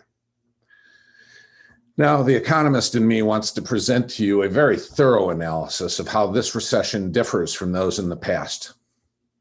But the administrator in me knows that we are short on time, so I will be brief. There are 2 differences I do want to point out between this recession and those in the most recent century. First, this recession has had a much greater impact on people with the lowest earning potential. I want to repeat that. This recession has had a much greater impact on people with the lowest earning potential. The written testimony that you have includes a graph that shows just how profound this difference is. Those of us with degrees and marketable skills, we're figuring it out. We can work remotely, and honestly, we're the lucky ones. People in the service industries, Mainers making minimum wage, have been hit extremely hard by this pandemic and the recession that's come with it. In many cases, their old jobs are not coming back. They need a fresh start. The second difference, in past recessions, community colleges saw increases in enrollment. That's not the case this time. Our traditional students had to prioritize the work they could find and they could not risk losing that job. They had to care for kids. They had to worry about aging parents. They were overwhelmed and facing financial, medical, and emotional hurdles. Adding school on top of that was too daunting. On the other side, Maine has done a good job of controlling COVID-19. Our vaccine numbers look good, and our transmission rates were very low. I believe we're poised for a V-shaped recession that has Maine leading the pack and as the rest of the country begins to recover. So amid the chaos and crisis of this craziness, there's an opportunity if we choose to seize it. Now, last October, we presented our budget request to the administration. We requested a 3% increase in our baseline for each year of the biennium. As you know, most of our budget goes to personnel, and our people have performed admirably during this pandemic. We also asked for $7.5 million in our incredibly successful Maine Quality Center programs. You will note that the budget before you does not recommend a 3% increase or the additional money for the Maine Quality Centers. We fully understand and appreciate why the governor did not include these funds in her biennial proposal. She had an obligation to present you with a balanced budget with the information she had available at that time. However, we do believe that additional appropriations are crucial in order for all Mainers to benefit in this economic recovery. And we respectfully ask, as new financial scenarios unfold, that you consider MCCS and everything we have to offer. The biennial budget is about looking forward, and I'm excited about the future. My optimism is built on the accomplishments of the past year. When it came clear that COVID would shut down our campuses last spring, the faculty and staff at MCCS worked around the clock to make sure that students could finish their spring courses with safe, albeit remote, instruction.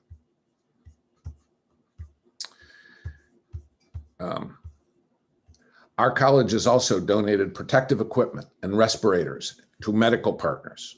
They supported soup kitchens and made sure our food pantries stayed open. When it became clear that the fall would not be a return to normal, those same faculty pivoted again with robust, high-quality online learning environments. They didn't miss a beat. Before the pandemic, the vast majority of our courses were taught in a hands-on manner.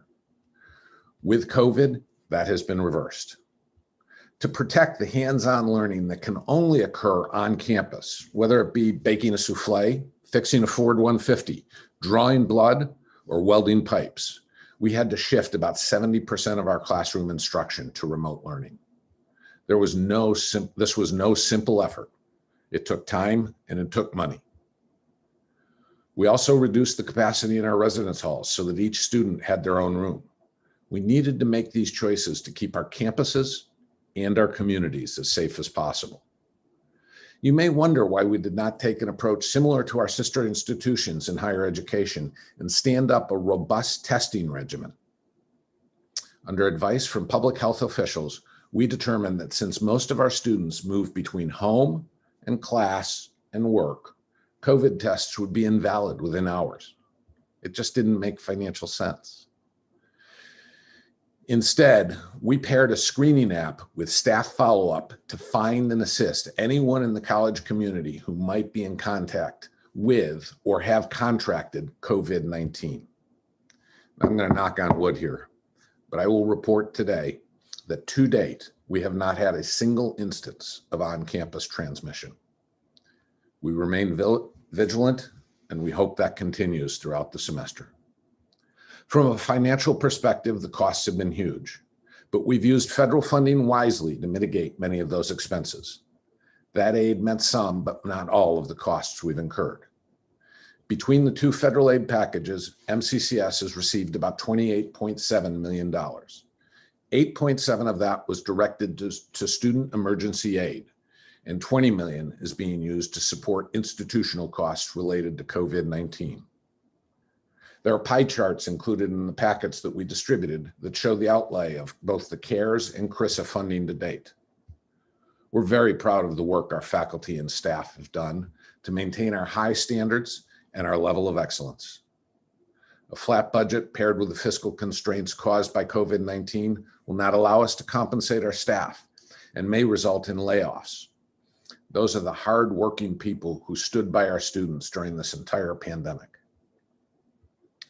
We are the state's training partner, and we ask you to partner with us to assure that we have the resources needed to continue to work with Maine's businesses and rebuild a better, safer, stronger economy.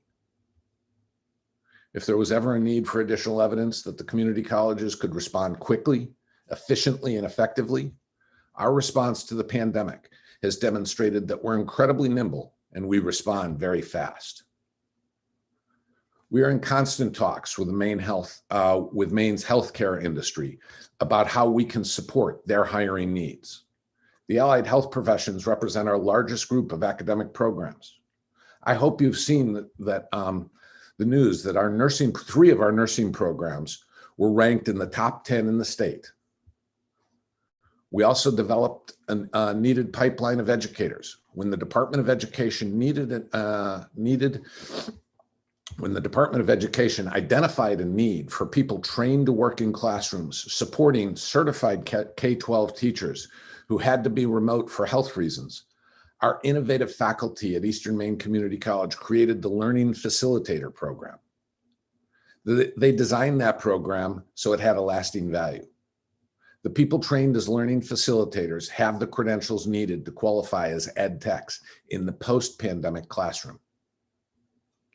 We also worked with the Maine Indoor Air Quality Council to create the recently launched HVAC badge for municipal and state and school personnel.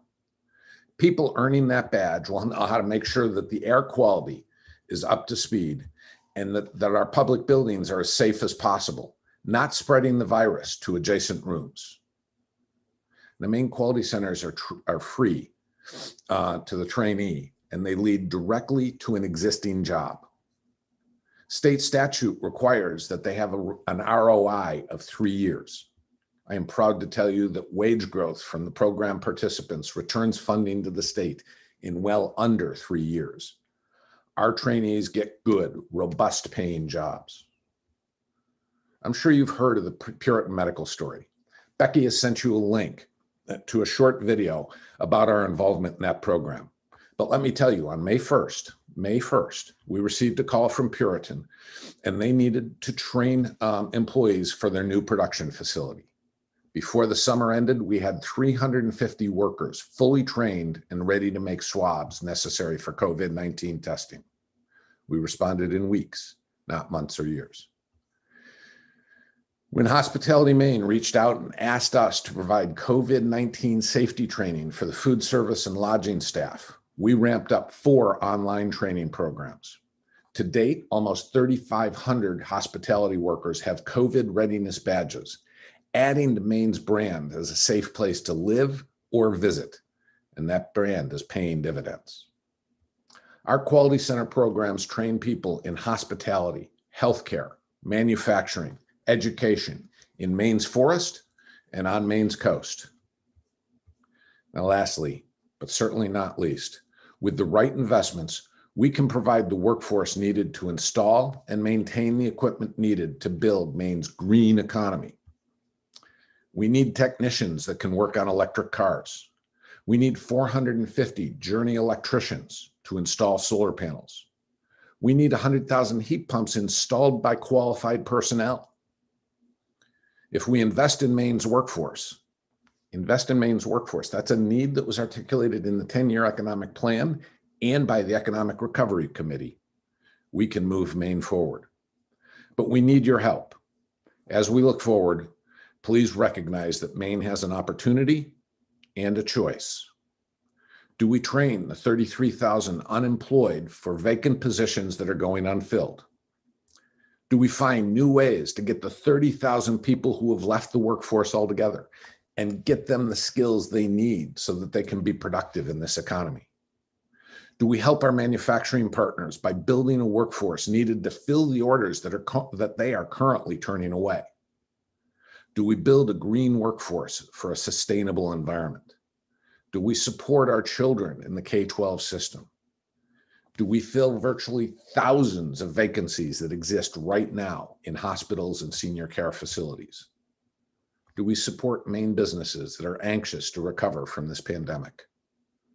Do we put Mainers on the path to a new career and away from a life of poverty? I hope you can see a clear choice. I thank you, and I'm open for questions that you may have. Thank you very much, President Dagler. And I want to thank you also for the briefing sessions that you did over the summer for the 129th. Those were very helpful, keeping us all in the loop. They were my pleasure, Senator Breen. Thank you. It looks like Representative Arata has a question. Thank you, Madam Chair. So you have 70% remote learning. So when do you plan to go back to mostly in-person learning? What metrics do you need to have in order to make that decision? The metrics are education and the course of the virus and the course of the vaccine. I think we will increase, emphasize think there, that we will increase face-to-face instruction this fall. But I don't think we will be back to the kind of delivery models that we had before we left before the pandemic started. So you don't have a specific percentage of vaccinated students or faculty? You don't have specific numbers? No, and frankly, I'm in touch with higher ed institutions around the state and actually around the country. We are all trying to answer those questions and trying to find what is really the right balance. Also, both the science is a little unclear, and what's really unclear is the pace at which the vaccine gets out and the number of people that accept the vaccine and the immunity rates that go with it. So we are aiming for increased in-person instruction. It's clear that our students crave that personal hands-on approach. It's also clear that our students move very, dynamically from the community onto the campus, into their workforce and back into their home, and that they could be massive spreaders. And so, we will continue to work with that. The app that goes with the smartphones has been incredibly resourceful in terms of identifying spreading potential before it gets to campus. And so we've also been able to be laser focused about the programs that could be impacted and taking corrective measures with them. Thank you very much. Just real quick, is this decision ultimately yours to make, or is it up to the Maine CDC or the governor? Or do you collaborate with the three of you? I think the best answer to that is really a notion of collaboration. We have not had a situation where we've challenged whose decision it is. We work very closely with the public health officials. We work very closely with the CDC. We work very closely with the administration. And then we work very closely with our colleagues in higher education. And we try and identify the model that is going to best serve our students. But the model that best serves the students is making sure that faculty and staff are safe and that they can deliver the education and services that are necessary. And so that really forms the basis for our decisions. Thank you very much. Any other questions for President Dagler and the Maine Community College system? Representative Peirce. Thank you so much, Chair Breen. I just want to echo your comments about how informed that the Maine Community College system kept us over the course of the pandemic. Appreciated your outreach and also your quick and nimble way in which you dealt with a lot of situations in order to really meet need across the state. I think it was very impressive, and you were always there if we called and happy to provide information. So I commend the entire system on that. It really was an amazing job and want to thank you for that. Well, I thank you. I'm going to pass that on because truthfully, it's just my honor to work with some pretty outstanding people who were very responsive and everyone had their heart in the right place, and that was taking care of those students. So thank you, and I'll pass that on. So any other questions for President Dagler? Representative McCray. This isn't even a question. Recently, I completed my second vaccination at NMCC, and I need to say that there, in concert with the organizations making the appointments. I got there and it was almost a continuous walk until I came out the other end. It was so well organized. The facility was perfect. The volunteers were great. The staff was great. And I know all of the old people in Aroostook County very much appreciated it. Thank you. Thank you. I'll pass that on as well. The CDC, the public health officials, the hospitals that have administered the vaccine are all part of a huge planning process to pull that off. And the college was happy to be part of it. Okay, any other questions for President Daigle? Not seeing any.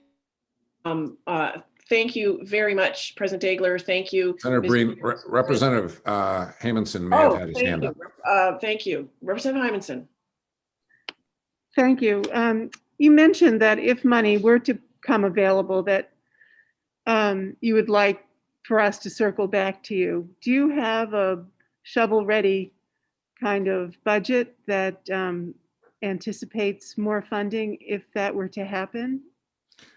Yes. Okay, that's all I need to know. Just preparedness is everything, so I appreciate that answer. Thank you. Any other questions for President Daigle? Representative Millett.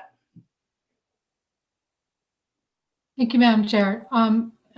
Feeding off of that line, President Daigle, it would be great if we could see that shovel ready. We will do that. We actually have several program initiatives, and it's really scaled to the amount of money that's available, but we will get that to you. Wonderful. Thank you. Any other questions for President Daigle? Okay, thank you again for coming, and thanks for your patience. A bit of a long afternoon, but we appreciate you being here. Thank you for your time. And next we have the folks from Maine Maritime Academy. So that would be Mr. Brennan and Mr. Rosen. I hope Mr. Rosen came prepared with some treats for the Appropriations Committee. And with that, I will let them both in. One, or maybe they already are in. Oh, there's Mr. Brennan.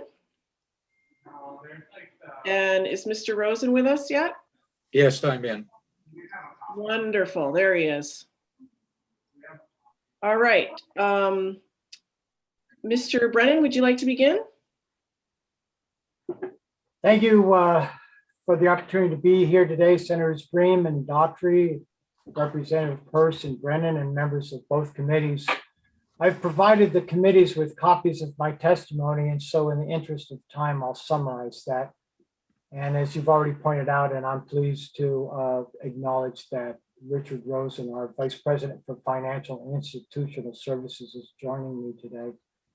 In my past appearances before you, I've told you that we are a focused STEM institution offering a very specialized program of study in engineering, management, science, and transportation prescribed by the U.S. Maritime Administration and the United States Coast Guard. And Maine Maritime Academy is unique because we are one of only 6 such state colleges in the country that offer this specialized program of study. The very nature of our federally required program for the majority of our students is referred to as competency-based demonstration of knowledge, which means that our students must demonstrate their ability in person to perform elements of their training in order to receive the U.S. Coast Guard licenses they pursue.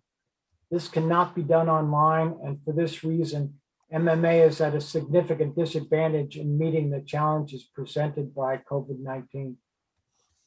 To date, the impacts of COVID-19 upon our FY21 budget is 15%. MMA experienced a 6% decline in enrollment. Operating revenue from core mission services, including tuition, fees, and auxiliary categories like room and board and conferences, declined by 13%. This year, revenue losses and COVID-19 expenses result in a $6 million negative impact to our $41 million budget. The Academy has received emergency one-time federal funding assistance through the CARES Act and from the Coronavirus Relief Fund administered by the state of Maine. While we are grateful for state and federal assistance, the best form of achieving financial recovery for this public institution is to ensure that every Maine student who desires to enroll as a student at Maine Maritime Academy can find the means to make it so. Renewal of your commitment to support our mission will bear much fruit. We are developing and revising plans for the balance of this semester as we go along, including plans for the required training cruises aboard our 500-foot training ship. But we know that the cost of operation will be greater as we've had new expenses for acquisition of sufficient personal protective equipment for all students, faculty, and staff. And this includes COVID-19 testing of personnel and students. To sum, the impact of COVID-19 pandemic to the Maine Maritime Academy would pale in comparison to the dollar amounts impacting our much larger colleagues in the public higher education partnership in Maine. But we operate on a much narrower margin, and the impacts upon us are profound and threaten aspects of our existence. As I mentioned at the outset, Maine Maritime Academy is one of only 6 such colleges in the country. All of my competitors, however, offer lower tuition than I can because they receive significant support from their respective states. California Maritime receives 66% of its operating revenue from the state. Massachusetts Maritime receives 43% of its budget from the state, and SUNY Maritime College receives 54% of its operations budget in the form of state appropriation. The state of Maine's contribution to our operating expenses has declined over time from as much as 50% of the total 20 years ago to 22.4% of the total, or 9 million now. And the measure you are considering today, if approved, would bring us back to FY 2017 levels of state assistance.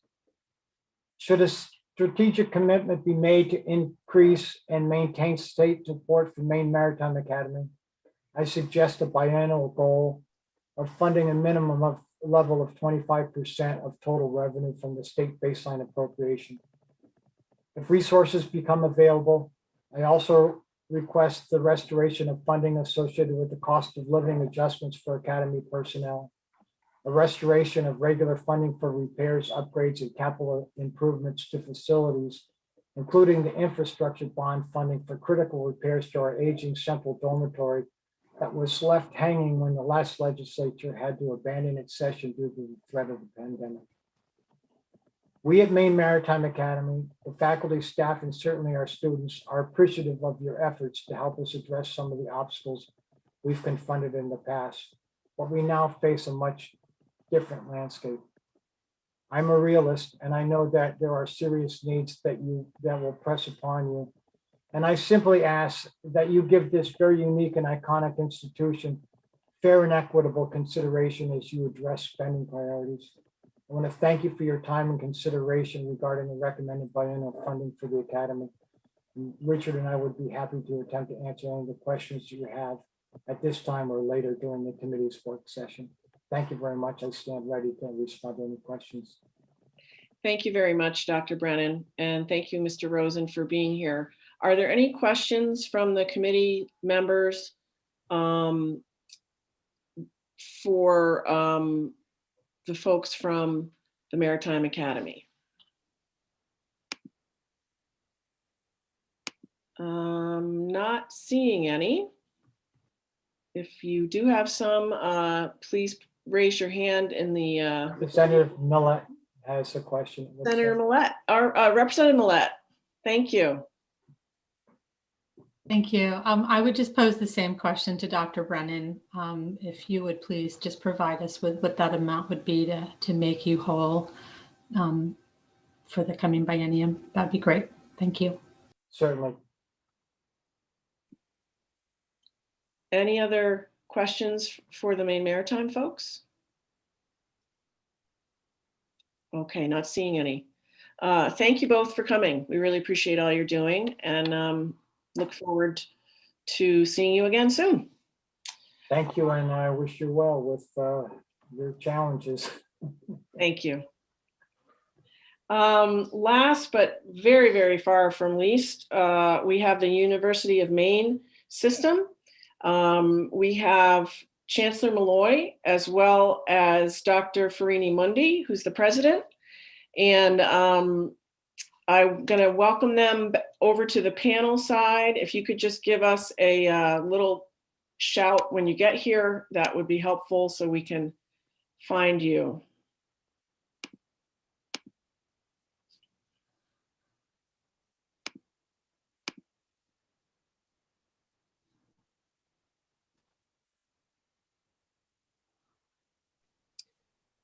This is Joan Farini Mundi. I'm here now. Welcome.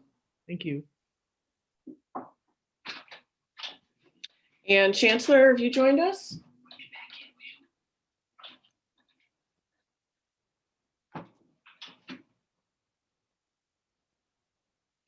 If Chancellor Malloy is on, I cannot hear you.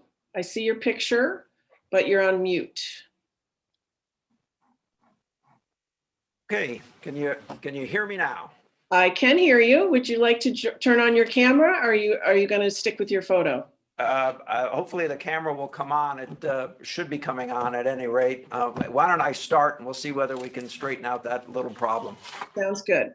The co-host, okay, so we'll just give it. It just showed up. There we go. There we go. Thank you.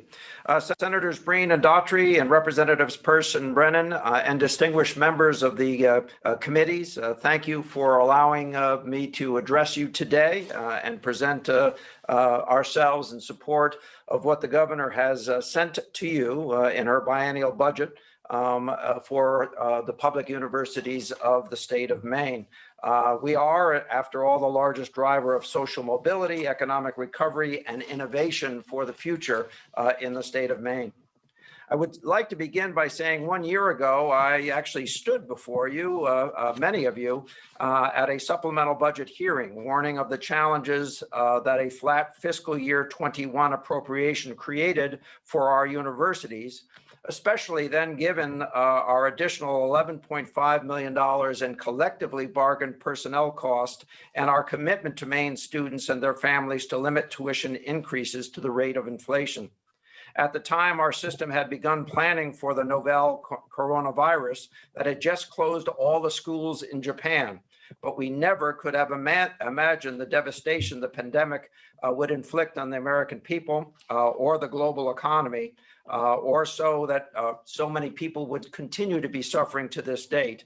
And may I add that our hearts go out to those who have lost a loved one in this epic battle against COVID-19. Since Maine's first positive case in mid-March, the system has incurred more than $100 million in COVID-related revenue losses and new expenses. Let me repeat, that's $100 million. This includes $27 million for testing and tracing costs, $26.8 million in lost room and board revenue, in part because of occupancy limitations, $30 million in research, redirection and downtime, $5 million in state curtailment and slot revenue reductions as reflected on page A491 of the budget document, and millions more for pandemic pay, PPE, and unbudgeted technology upgrades to support remote and hybrid instruction. Thanks to the leadership of Maine's congressional delegation and the governor, we have been fortunate that some of the costs have been offset by the federal aid that has come directly to our universities from the U.S. Department of Education or through the Mills administration contributions as well. But the $39.2 million in total relief to date falls far short of our significant needs. Even if the President's American Rescue Plan passes as proposed, the financial impact of the pandemic to our system this year will still be equal to the combined operating budgets of the University of Maine at Fort Kent, Machias, Presque Isle, and the School of Law. This does not account for further losses if we are unable to open with normal capacity and conditions this coming fall. Thanks to prudent fiscal management and relatively stable enrollment in recent years, we have so far not passed any of these COVID costs onto our students, nearly half of whom are the first in their families to attend college. In fact, to keep quality higher education affordable and accessible for all Mainers, including displaced adults, we've made a record $95 million in financial aid available this year, in small part using the funds provided through the license plate sales and slot machine proceeds, including in the initiative on page A491, and expanded programs that raise aspirations and rates of degree completion and reduce debt, like early college. And we have continued to honor our contractual commitments to all of our 4,700 employees who, like our students, have demonstrated remarkable resilience throughout the pandemic. The flat pre-curtailment fiscal year 21 level appropriation for our system's educational and general activities proposed on page A488 of Governor Mills' budget protects our public institutions from deeper financial harm and preserves the state's long-standing strategic investments in its largest educational research enterprise. We urge you to join the governor in supporting a budget that recognizes the role of our universities in advancing opportunity for all Maine people and accelerating economic recovery.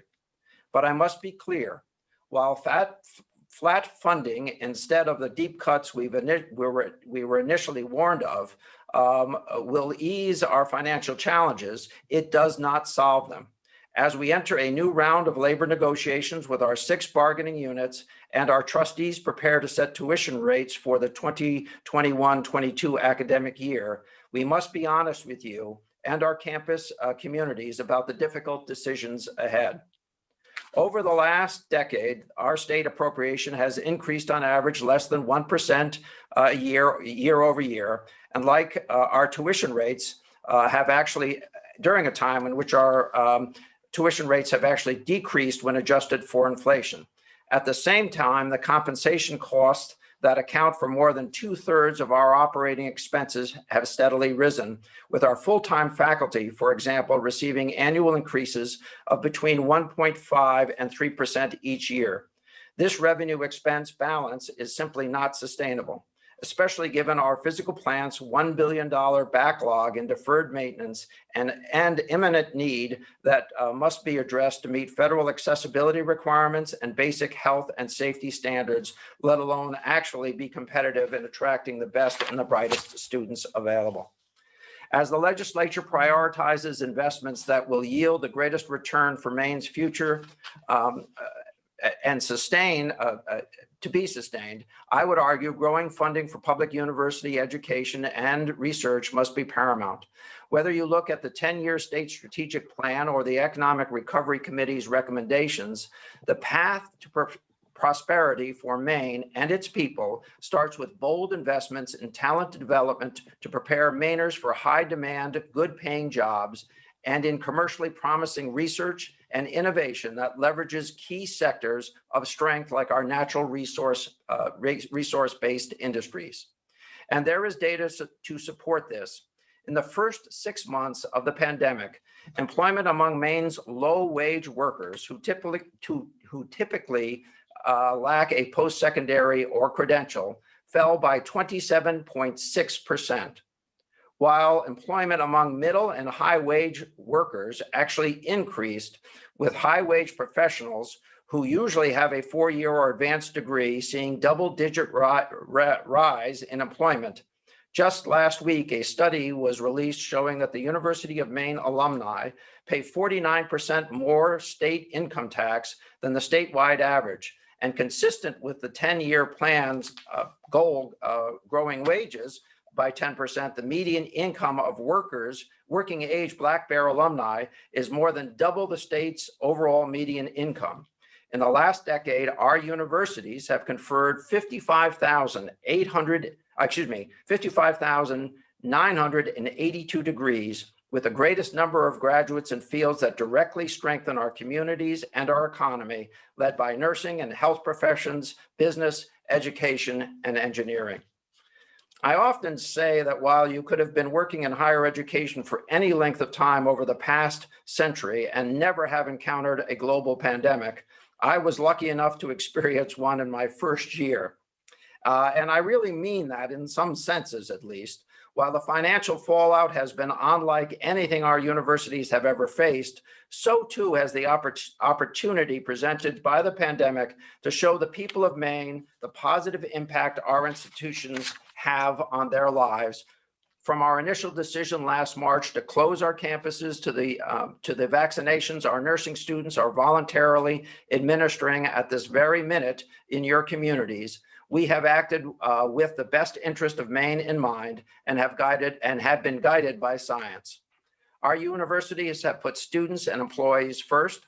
We were among the first in the nation to reimburse our students pro rata room and board charges, which we did within 2 weeks of the closure of our residence halls to the tune of $12.8 million. We were also among the first to distribute federal CARES emergency aid, sending direct payments of as much as $675 to more than 20,000 students within days of receiving those dollars from the federal government. We maintained pay and benefit stability for both regular and student workers, and to ensure we could provide high impact in-person instruction and meet basic needs like food and housing while keeping students, employees, and the public safe. We stood up an aggressive asymptomatic testing operation, administering some 75,000 COVID tests to date and maintaining a positivity rate which is well below Maine's, making our campuses among the safest places to be. This has allowed us to remain open for students and research activities, to support highly dependent local economies, and to hold the line with respect to enrollment. While we were supporting the success of our students, whose course completion rate was on par or even better in some cases to pre-COVID semesters, thanks to the extraordinary efforts of our students, faculty, and staff, we were stepping up to uniquely serve the state. I hope you are already aware of our contributions to Maine communities throughout the state's emergency, but I'd like to take a minute to remind you of just a few of the many ways we made a difference. Our universities made that difference. We produced thousands of gallons of hand sanitizer for Maine's hospitals and healthcare organizations in partnership with local breweries and distillers, and chemicals used by National Guard to fit the N95 masks to test them, field test them, were also produced. We turned hundreds of schools and library parking lots into Wi-Fi hotspots and upgraded 300 plus pre-K through 12 schools to high-speed connections to support remote and hybrid learning. We converted gymnasiums into 24/7 shelters for those experiencing homelessness in the COVID crisis. We helped CDC stand up its contact tracing program and conduct outbreak investigations. We provided technical assistance to hundreds of business persons from kelp farmers to large manufacturers to pivot to new production and new markets and navigate new regulation and aid. We represented legal aid clients virtually to obtain life-saving protection from abuse orders, and deployed hundreds of nursing students to staff virus hotspots and now to administer COVID vaccines at sites across the state. As a system of public universities, we have a public service mission, and the examples I've just shared show what we have done for Maine's citizens, companies, and communities when they needed us most. These actions were possible only because of decades of past state investment by you and your predecessors, including in the research enterprise that was so critical to much of our services. For this reason, I again urge you to sustain our funding, including for the Maine Economic Improvement Fund, page A489, which our Research University President, Joan Farini-Mundy, will testify about next. Amidst the most historic year, we achieved two other incredible milestones. We became accredited as a system, unifying the previously separate institutional accreditations of the public universities that together make up our system. allowing us to better share academic and other resources across our institution for the benefit of all students and the state. And we secured the largest ever philanthropic investment in public institutions of higher education in New England when the Harold Alfond Foundation committed $240 million over a dozen years to help transform our ability to meet Maine's most pressing higher education, workforce, and economic needs. I know some will consider it unwise for me to mention a gift of this magnitude in the same breath that I am imploring you to maintain our appropriation. I should be clear that the Alfond Award cannot be used for normal E&G operations. It was, however, a recognition that no organization is more central to Maine's success at this critical moment than the University of Maine's system. And particularly our engineering, computing, and information sciences, and graduate and professional programs that integrate law, business, and public health policy. The Alfond funds, which require a dollar-for-dollar match from public and private sources, do not supplement state appropriations and are in fact only possible because of it. I would address debt service on page A488 and part PPP. The legislative past investment, including the flat debt service initiative on the top of page A488, used to support revenue bonds for a number of projects, including the Furland Engineering Education and Design Center, now under construction at UMaine, positioned us for a generous Alfond gift. Public investment in the future will be critical to our ability to leverage it fully. It is also in large part why we are asking you for the language change in part PPP to clarify that any UMS borrowing for which the debt service is being paid by an external party like the legislature or Alfond Foundation does not count against our statutory limit, which we acknowledge was raised 2 years ago. We look forward to discussing this in detail with you at the work session. But it is most important for you to know that the system issued debt is not backed by the full faith and credit of the state of Maine. Last year, S&P affirmed our AA- rating and stable outlook for UMS revenue bonds, allowing us to borrow at a highly competitive rate. The agency noted the strength of our pandemic response and our enrollment outlook for reasons to so rate us.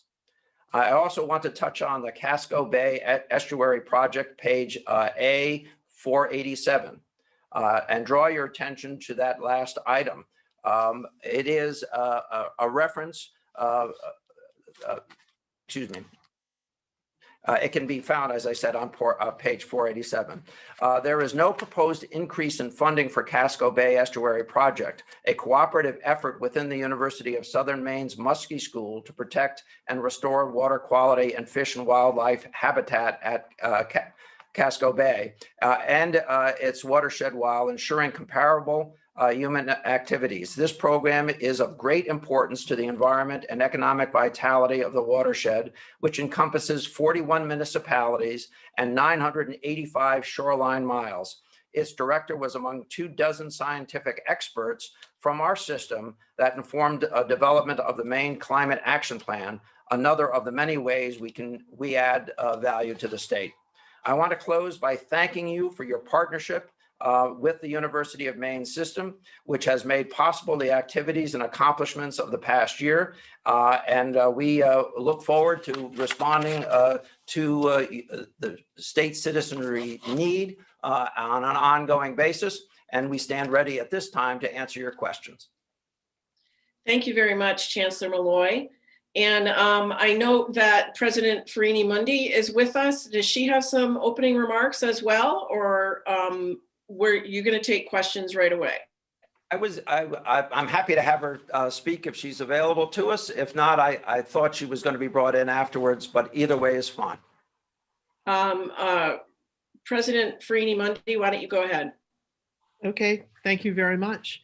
Good afternoon, Senators Breen and Daughtry, Representatives Peirce and Brennan, and distinguished members of the Joint Standing Committees on Appropriations and Financial Affairs and Education and Cultural Affairs. I'm Joan Farini Mundi. I'm the president of the University of Maine and our regional campus, the University of Maine at Machias. I'm here today to speak in the strongest support of the appropriation for the Maine Economic Improvement Fund, known as MEIF, that you will find on page A489 of the governor's biennial budget proposal. MEIF was established by this legislature, in 1997. It's the state's largest direct investment in public university research, development, and commercialization that matters to Maine. In fiscal 20, the state's $17.35 million MEIF investment was leveraged at a rate of more than 5-to-1 by the hard work of University of Maine system faculty, staff, and students to support the work of 1,221 students and 575 researchers and technicians. They secured 76 patents and provided direct support to more than 300 large, small, and startup businesses in the state of Maine. Much of that activity happened at the University of Maine, which has a long history of strong statewide connections to companies and to communities. We are the public research university in a state whose economy relies very heavily on small businesses that often lack the internal capacity for new product and process development capacity that's essential to their success. So the University of Maine plays a role in serving those functions for their new product and process development. Some of you may have been present at a University of Maine system legislative briefing in December, and we heard there from Wyman's, which is a 146-year-old Washington County company that is growing jobs down east and market share nationally. They're able to do that by working with UMaine's cooperative extension, researchers and students who help them and other growers evaluate tools and technologies to improve crop yield. They are also able to do this by working with the scientists at the food pilot plant on our Orono campus on product innovations that add value to Maine's important wild blueberry production. MEIF has been flat funded since fiscal 16. And again, there is no new initiative for this program in the proposed budget. However, the MEIF funding and the R&D that it fosters have never been more important to Maine's public and economic health.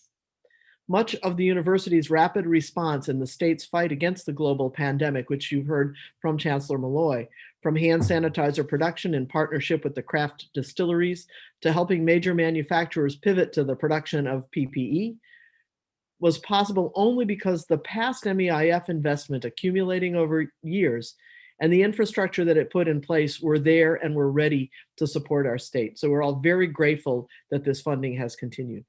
There are hundreds of Maine businesses and healthcare partners who could not have weathered this terrible storm had it not been for the MEIF-supported laboratories and centers and the MEIF-supported researchers, including our students who stepped up to serve the state. The availability of effective COVID-19 vaccines, which were developed with unprecedented speed and in coordination among government and private and public laboratories, is a powerful reminder of the importance that sustained investment in science, technology, engineering, and mathematics nationally and for our young people in Maine is vital to our future. Building on the work of Maine's 10-year economic development strategy and the Economic Recovery Committee's recommendations to grow Maine's post-pandemic economy, those are all focused recommendations, just like MEIF, on innovation, entrepreneurship, and talent development and attraction.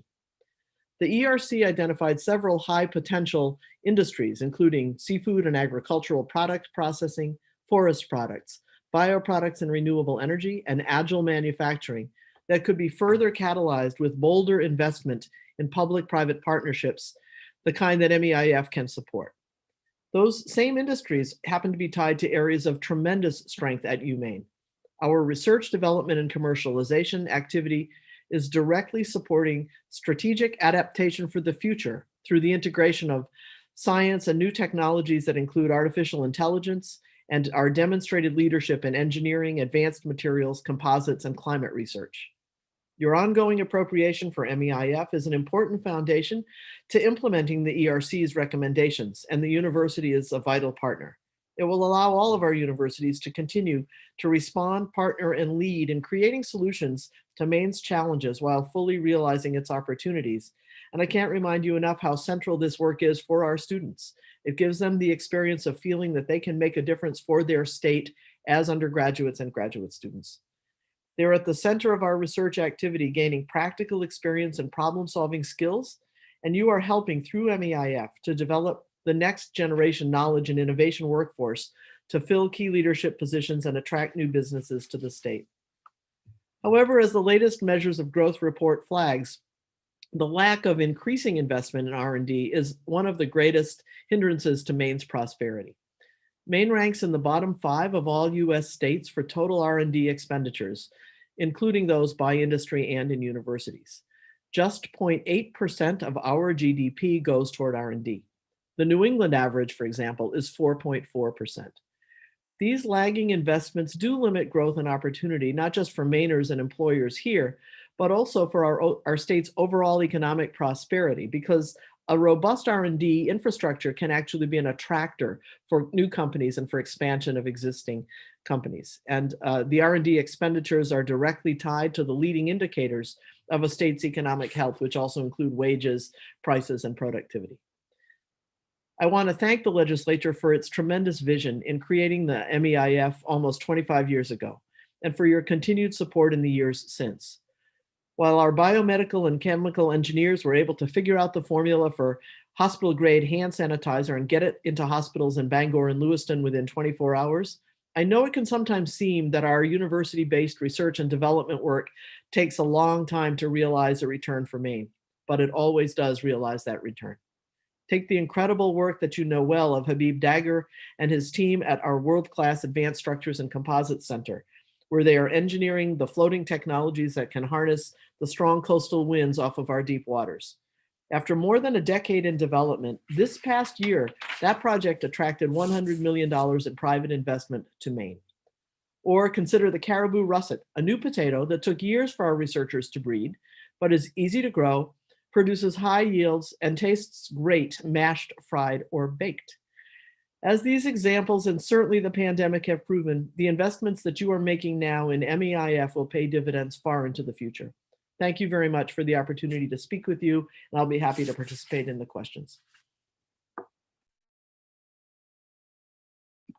Thank you very much, President Farini-Mundy, and thank you, Chancellor Malloy, for standing by. I know that Ryan Lowe is here from the Humane System. I imagine that Mr. Lowe is here to answer questions if they come up. Is there? Yeah, I got the thumbs up. Okay. So we have Representative Arata ready for a question. Thank you, Madam Chair. What percentage of your classes right now are in person, and how will you determine when to open all of your classes to in-person instruction? Any of you? Chancellor, you're still on mute. It varies from, thank you. It varies from campus to campus, so there is some a difference, but it is about a 50-50 split with respect to in-classroom learning opportunities or laboratory opportunities. And we're actually quite proud of having reached that number. I think it's substantially better than many other public universities, freestanding or systems in New England. With respect to the fall, if I can follow up with that, I personally expect that we'll be in a position to return to a more normal approach. I look forward to that opportunity. I have to say that the advances with respect to vaccination have been demonstrably better over the recent time, and so I'm hopeful that we'll get to the point where immunity is far more widespread in the community of Maine and, quite frankly, in our nation, which would invite us to have more regular operations. We'll have some decisions to make with respect to how many students we accommodate in our housing, but those remain to be made, as well as a final plan for the fall as we watch literally on a day-by-day basis the progress is being made. Okay, thank you. Any more questions for Dr. Farini-Mundy or for Chancellor Malloy?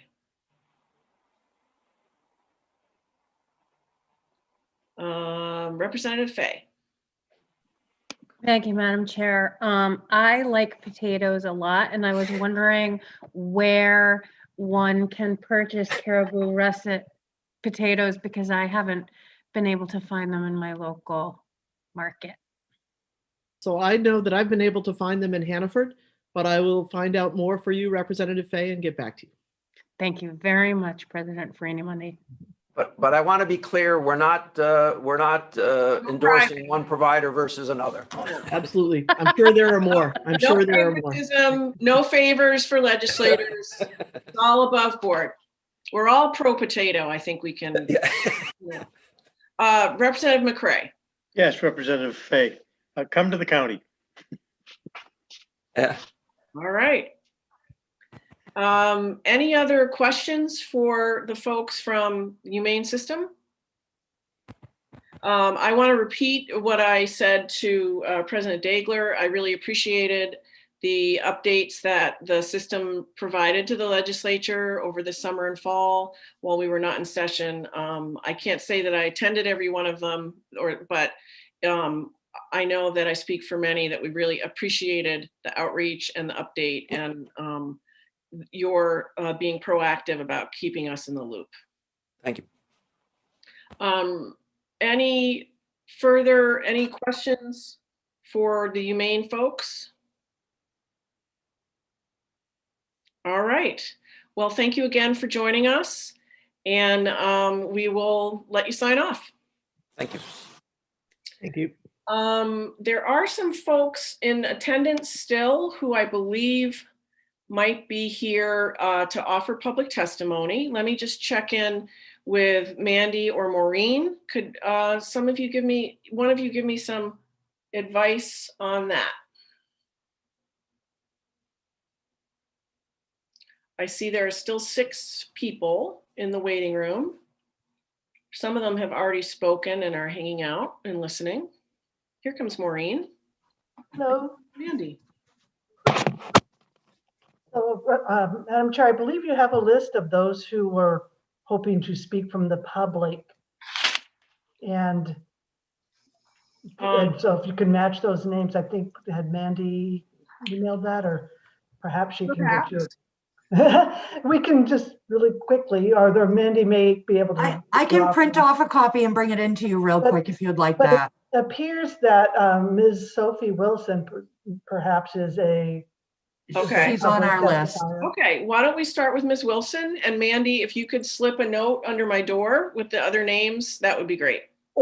Or Madam Chair, you could just ask Mandy to let them in as from her list, either way. That's a little confusing to me. I would prefer to get a list. Thank you. So I'm going to move Ms. Wilson over to the panel. And Ms. Wilson, if you could just give us a shout when you arrive so we can find you in our squares, that would be great.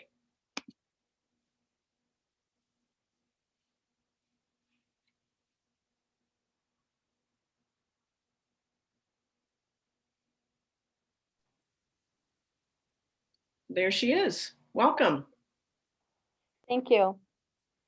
Thank you for waiting. We really appreciate it. Oh, my pleasure. Senators Breen and Daughtry, Representatives Pierce and Brennan, and distinguished members of the Joint Standing Committees on Appropriations and Financial Affairs and Education and Cultural Affairs, I'm Sophie Wilson, and I'm joining you today in my official capacity as the town manager for the town of Orono to offer testimony in support of LD 221, specifically as it relates to Governor Mills' proposed appropriation to fund the University of Maine system. The town of Orono is honored to host the University of Maine. As you can imagine, the heart and soul of Orono's local economy is driven by what happens at the system's flagship campus. UMaine significantly contributes to Orono's workforce and customer base and fosters a vibrancy and diversity that makes Orono meaningfully unique. Investment in UMaine provides an economic boost and much needed stability for Orono, the Bangor region, and across our state. Together, we've built strong collaborative relationships aimed at supporting local government, bringing much needed economic growth to the region, providing hands-on student learning opportunities, and finding workable solutions to real-life problems. This past year has certainly been a challenge as we've learned to adapt. However, our response to the pandemic is illustrative of our many partnership outcomes. UMaine's very deliberate, science-based, and collaborative approach to bringing students back to campus, including nearly 5,000 to off-campus community-based housing, has been instrumental in keeping Orono safe and protecting our local economy. We've seen UMaine successfully harness the enthusiasm, creativity, and intellect from campus to truly make a positive impact on our community and across the state. As an example, we're partnering with Dr. Jean McCrae and Dr. Robert Wheeler to study the viral load of the COVID-SARS-2 virus in wastewater. The information gleaned from these tests predates the data received from state officials regarding local transmission rates. At the first spike in the viral load, we worked together to push out safety messaging to mitigate the risk of further outbreak in our community. While the science is fascinating, the underlying mission is to create a test for wastewater systems to help focus public health education and response efforts. As a two-time graduate, I will attest to the fact that my time at the University of Maine allowed me to excel professionally. As town manager, I see UMaine's thoughtful efforts to foster safe, welcoming, and vibrant communities. I've also seen the negative impacts that budget cuts have had on campus, in our community, and to UMaine's ability to provide leadership and technical support to towns throughout the state. Continued support of the University of Maine system is incredibly important, as it is an investment in our youth, encourages entrepreneurship that drives the economy, and supports Maine cities and towns. There's no doubt that life will bring a variety of challenges to our doorstep. In Orono, we are poised to face these challenges head on because of our partnership with UMaine. Thank you for your time and consideration as you work through your budget process. Thank you very much, Ms. Wilson. Are there any questions for Ms. Wilson, Town Manager of Orono? I am not seeing any. So thank you again for coming, and thank you for your patience.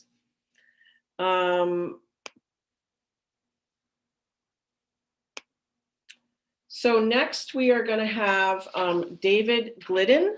I will let him in a minute. And Mr. Glidden, when you come in, just give us a little shout so we can find you in our squares. That would be great.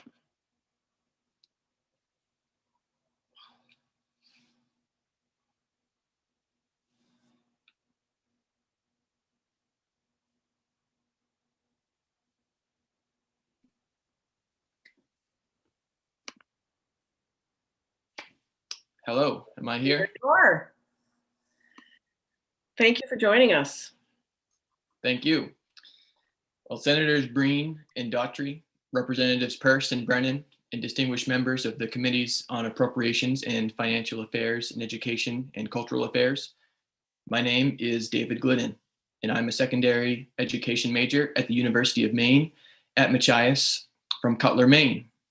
I'm here to speak in support of sustaining funding for the University of Maine system as proposed in the state budget. I'd like to thank the UMaine system and your committees for giving me an opportunity to speak today. Living in Down East Maine is a mark of pride worn by many of its residents.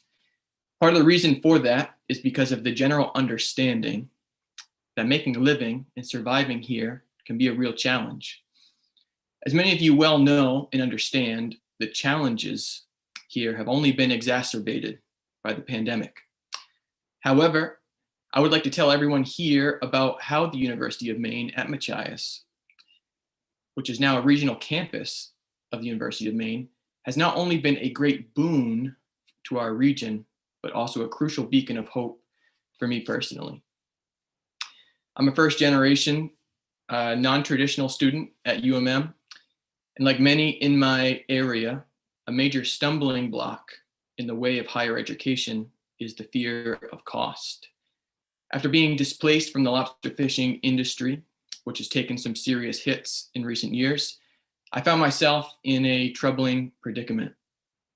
I have a family of 5 that largely depends on me for support, which meant that I had to make a swift decision about what my future and that of my family would look like. In my search for a sustainable career, I kept coming up short of solid, stable employment. I never really considered college because I assumed that there was no way I would be able to pay for it. But fortunately for me, in my own backyard, there was an affordable option, which, when discovered, was a welcome life ring of rescue for my struggle. Currently, I'm pursuing a degree in secondary education, where I'll be able to pour back into my community everything that the University of Maine Machias has helped me achieve. It wasn't long into my college career that COVID-19 struck. I was very worried that my newfound ray of hope would quickly be eclipsed by the tiny body of a virus. It became clear to me that my fears were greatly unfounded.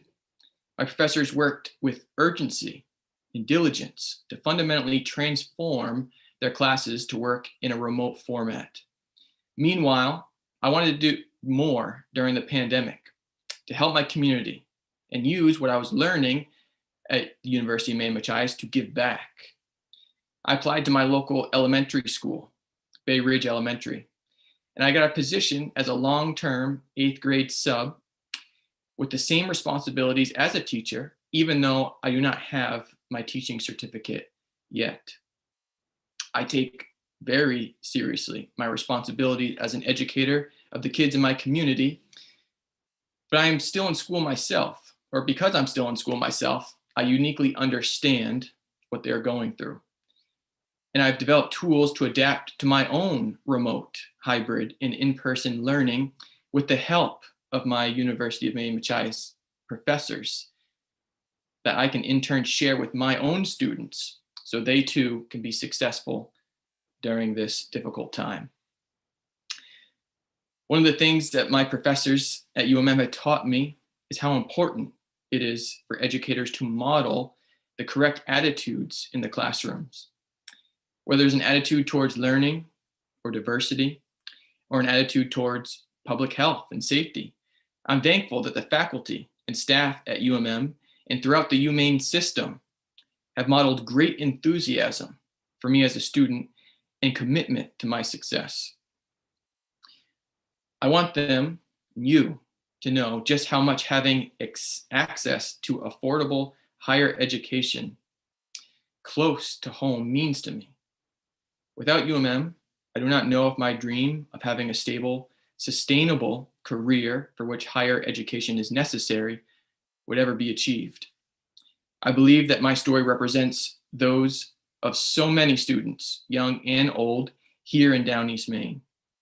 I urge you to support funding for the University of Maine system so that tens of thousands of other students like me can realize our dreams of higher education and opportunity in our great state. Thank you, and I look forward to any questions that you might have. Mr. Glidden, thank you so much for making yourself available today and sharing how you and your family and your community is weathering this pandemic. It's very inspiring. Are there any questions for Mr. Glidden from any of the members of the committee? I don't see any, but I know I speak for many when I say, please keep up the good work. And thank you for all you're doing. Thank you.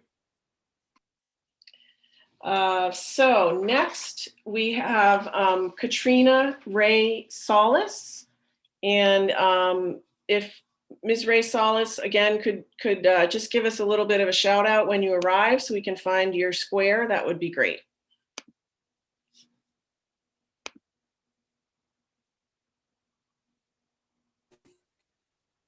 Hello. Hello. How's it going? Good. Thank you for waiting and hanging in there with us.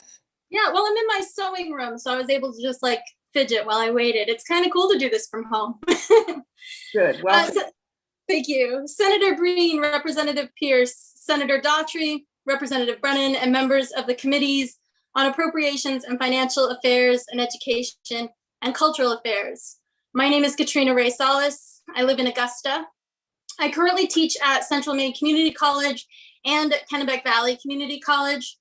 And I'm here on my own time to testify in support of the Cultural Agencies and Higher Education section of LD 221 but also to advocate for increased funding to the Maine Community College system in the biennial budget. I am personal proof of the benefits the Maine Community College system has on the quality of life for people in this great state. I grew up below the poverty line, living on food stamps and wearing donated winter coats in the Western Maine mountains. In my mid-20s, I made the decision that I didn't want to work retail jobs forever, and I applied to CMCC, a decision I have never regretted. I went from an associate's degree at CMCC onto a bachelor's degree, and then just this last winter, I earned my master's degree through USM. Going to community college changed my life in myriad ways, but I'm still nervous about my financial future. I invested a lot of money in my education. I took out student loans that I will be paying for years to come. And my goal is to work one day full-time in the community colleges that did so much for me. However, as time goes on, it becomes more and more apparent that those full-time positions are disappearing due to the lack of funding. I'm losing hope in seeing a return on my financial investment into my education. I love teaching, and there's nothing I would rather do. And I truly love teaching in the community college setting. The students are ambitious, they are diverse, and they are changing their world and ours in some really beautiful ways. They are amazing people who deserve being at my best. But I fear that the stress I'm under due to the lack of job security and low wages means they aren't always getting me at my best. I piece together full-time work by filling my empty hours with freelance writing. And prior to the pandemic, I also worked as a nanny. Sometimes I tutor, I do a lot of things. Just thinking about my schedule is exhausting. But I'm doing what I have to do to get by in academia because I love teaching. Adjunct positions were meant to be the exception, not the rule. And yes, some adjuncts are retired professionals who want to share their knowledge, or people working in the field who wish to teach a class here and there. But with a lack of other options, adjunct positions have also become the only valid career path for so many of us. And during this pandemic, we've seen firsthand the dangers this system has for us. Many of my colleagues and I myself have lost work because of low enrollment numbers, the same ones President Dagler mentioned earlier. While full-time faculty are guaranteed a certain number of courses each semester, adjuncts have no such guarantee, and we can lose income that we are relying on with a minimum of just a few days' notice. And honestly, the accepted reality by many adjuncts who do wish to teach full-time is that those positions are no longer available to us. Some of my colleagues have been adjuncts for a decade or more and want to teach full-time, but have given up on that being a possibility. I, like many adjuncts, struggle to make a livable income. If you calculate my time outside the classroom doing prep work and grading, I basically am working for minimum wage. I pay for health insurance out of my own pocket, which means high deductibles I can't afford. I work multiple jobs to keep my household afloat, and I rarely take days off. I also don't have any guaranteed pay during summer break vacation when the schools aren't in session. I'm really passionate about the subjects I teach and about teaching, but my potential is being held back. We frequently talk about how we should be working to keep younger people here in the state. And through the community college system, we have an opportunity to not only train students for their careers, but to also create stable jobs for people like me who want to teach in Maine's colleges and deserve job security. People like me who want to buy houses, raise children, and stay here in Maine. We need to pay adjuncts a proper wage, and we need to ensure that full-time positions within the Maine community college system are not only protected, but expanded. This pandemic has taught us so much about our education system, and for me, it has made it increasingly clear that community colleges are an essential service to Maine residents, and that the adjunct teachers who are the backbone of that system deserve security.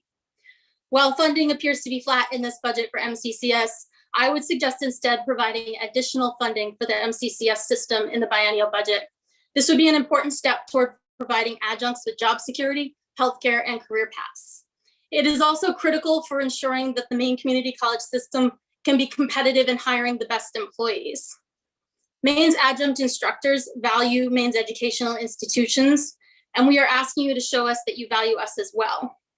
Throughout this pandemic, we have adjusted and adapted to the many changes being thrown our way and have continued to deliver quality education to Mainers despite these curveballs. Many of the challenges we are facing require funding to address. And since raising tuition is not the ideal way to guarantee that funding, especially during a pandemic, I'm here to ask you to allocate additional funding in the biennial budget. Thank you for your time, and I'm happy to answer any questions. Thank you very much, Ms. Ray-Salas. Did you tell us what you teach, what your subject area is? No, I teach English primarily, and I also teach women's studies. Great. Although I've been thrown into many a different course when somebody was needed in a place. Any questions for Ms. Ray-Salas? Am I saying that correctly? Yes. Great. From either committee?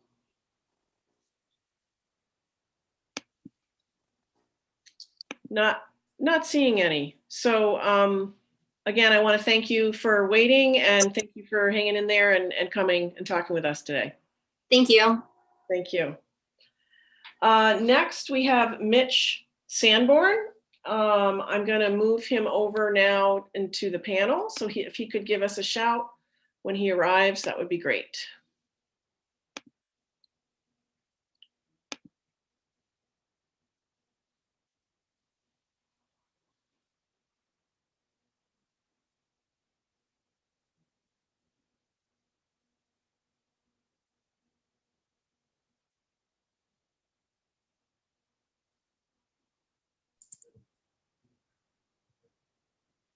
Hi, can you hear me? I can hear you. I have audio only. I don't have a. How's that? Wonderful. Thank you. Sorry about that. Senators Breen, Daughtry, Representatives Peirce, Brennan, and distinguished members of the Joint Standing Committees on Appropriations and Financial Affairs, Education, and Cultural Affairs. My name is Elliot Mitchell Sanborn. My friends and colleagues call me Mitch. I'm here today to speak on behalf of my employer, Enacon Technologies, as well as many other local businesses who've benefited from working with the Maine public universities in support of the funding in the state budget for the University of Maine system, including its research, development, and commercialization capacity. I'm a lifelong resident of Maine. I attended college at Southern Maine Community College, as well as University of Southern Maine. The programs I took at USM were instrumental in me achieving several of my career goals, specifically in the areas of lean manufacturing and leadership. My professional career began about 30 years ago when I was a tool and die maker at Nichols, Portland. In 1999, my career took me to Lanco Integrated, a Westbrook-based company that specializes in the designing and manufacturing of custom automated assembly machines. At Lanco, I pursued a new path as a design engineer. During my 20-year tenure at Lanco, I held many positions, ranging from project engineer, project manager, and manufacturing manager. During this period, I received professional certifications from USM for leadership, supervision, Lean Six Sigma Green Belt, as well as the Lean Six Sigma Black Belt. During my time at Lanco as Lanco's manufacturing manager, I began collaborating with John Belding, the Advanced Manufacturing Center Director at University of Maine at Orono. John, as well as his staff of professional engineers and engineering students, worked with me on several projects, primarily supporting the design and build of custom automated assembly equipment for various industries. This partnership allowed Lanco to secure these projects, which may have been elsewhere if not for their support. Last March, I joined the Enacon team as their manager of process engineering. Enacon Technologies is a fully integrated design and build center for electronic instrumentation, specializing in medical devices, life science, military, and industrial instrumentation. In the simplest terms, we take an idea from our customers, sometimes drawn on a napkin, design that product, and then we put that into production here at our facility in Gray. Enacon is privately owned, which was founded about 40 years ago, and we currently employ nearly 300 people. On my very first day at Enacon, we had a company meeting where our general manager, Ryan Marcotte, explained to the employees what our role would be against the fight against the coronavirus. Our customers' products are being used in the front lines of the pandemic battle, and the need for a significant increase of the volumes of these products was required. To support this need, my role was to work with the Enacon team and, per our motto, do whatever it takes to meet this need. I designed to integrate several automated systems to assist our production teams in meeting these goals. This included onboarding several collaborative robots, which were used to test and part handling some of these components that go into the devices. It was at this point that I reached back out to the Advanced Manufacturing Center at University of Maine to help us with this challenge. John and his team did not hesitate. Their task would be to design and manufacture custom tray handling systems that the robots would be interacting with. These systems would be one of many systems needed to help our customers' product be deployed for fighting COVID-19. Our partnership with the university gave me the confidence we would be able to meet our customers' production requirements. This, in turn, made us able to hire a significant number of new employees at a time when many Mainers were losing their job. We are still hiring today. Had it not been for the commitment and collaboration of the Enercon team and the team at university, our customers may have been forced to seek assistance from other manufacturers outside of the state of Maine. Enercon is just one of hundreds of Maine companies and small businesses that depend on the expertise and equipment available at the University of Maine and other universities within the University of Maine system. As well, their workforce they prepare and we in turn hire are very important to us. We know state funding is critical to the university's ability to meet our needs, to grow our businesses and the overall economy, and we hope that you continue to provide them this support. Thank you, and I look forward to answering any questions you might have. Thank you so much, Mr. Sanborn. We really appreciate it. You're welcome. Like we have a couple of folks from the committee who might have some questions for you. Excellent. Representative Corey and then Representative Arata. Thank you, Madam Chair. My wife got a degree a few years ago in manufacturing systems, or master's degree in manufacturing systems from the University of Southern Maine. Do you know if they still have that degree program there? I'm not 100% certain if they do. Most of the applicants that we're hiring are typically bachelors. We've hired several people from, whether it's University of Maine, University of Maine, Orono, USM. I'm not sure about the master's program. Yeah, that program included a lot of those programs you were talking about, like Six Sigma and Lean. But okay, cool. Thank you. Thank you. Another question coming from a committee member, Representative Arata. Thank you, Madam Chair. Yes, Enercon is right next door to me. I'm in New Gloucester, so excellent neighbor. I was wondering, in light of the university and community college system being mostly online right now, do you have any concerns that they're going to come out with needing additional training that they might not normally need from your company? Or do you think that online education that they're getting, especially in technical areas, will be adequate? No, I do not feel it's going to be adequate. Working with the Advanced Manufacturing Center up to Orono, and I've also worked with the University of Southern Maine in some of their robotics classes. The hands-on lab are truly instrumental in getting the students prepared. We do offer internships here. We've been one of the lucky companies that have stayed open during the pandemic. We immediately brought on 2 interns to help us out, both from University of Maine, Orono. But yeah, I mean, long term, I really think having the laboratories, having the facilities, and actually getting that hands-on experience is truly critical for them to become good employees once they graduate. Okay, that's good to know. Thank you. You're welcome. Thank you. Any other questions for Mr. Sanborn? Not seeing any. I want to thank you again for hanging in there with us. Thank you for your patience and making yourself available today. We really appreciate it. Yes, thank you, Senator Breen. All righty. Next, and I believe last, is Monique Belisle. She has also been waiting a long time, so I'm going to move Monique over to the panel and ask her the same thing, to give us a little holler when you get here so we can find your square.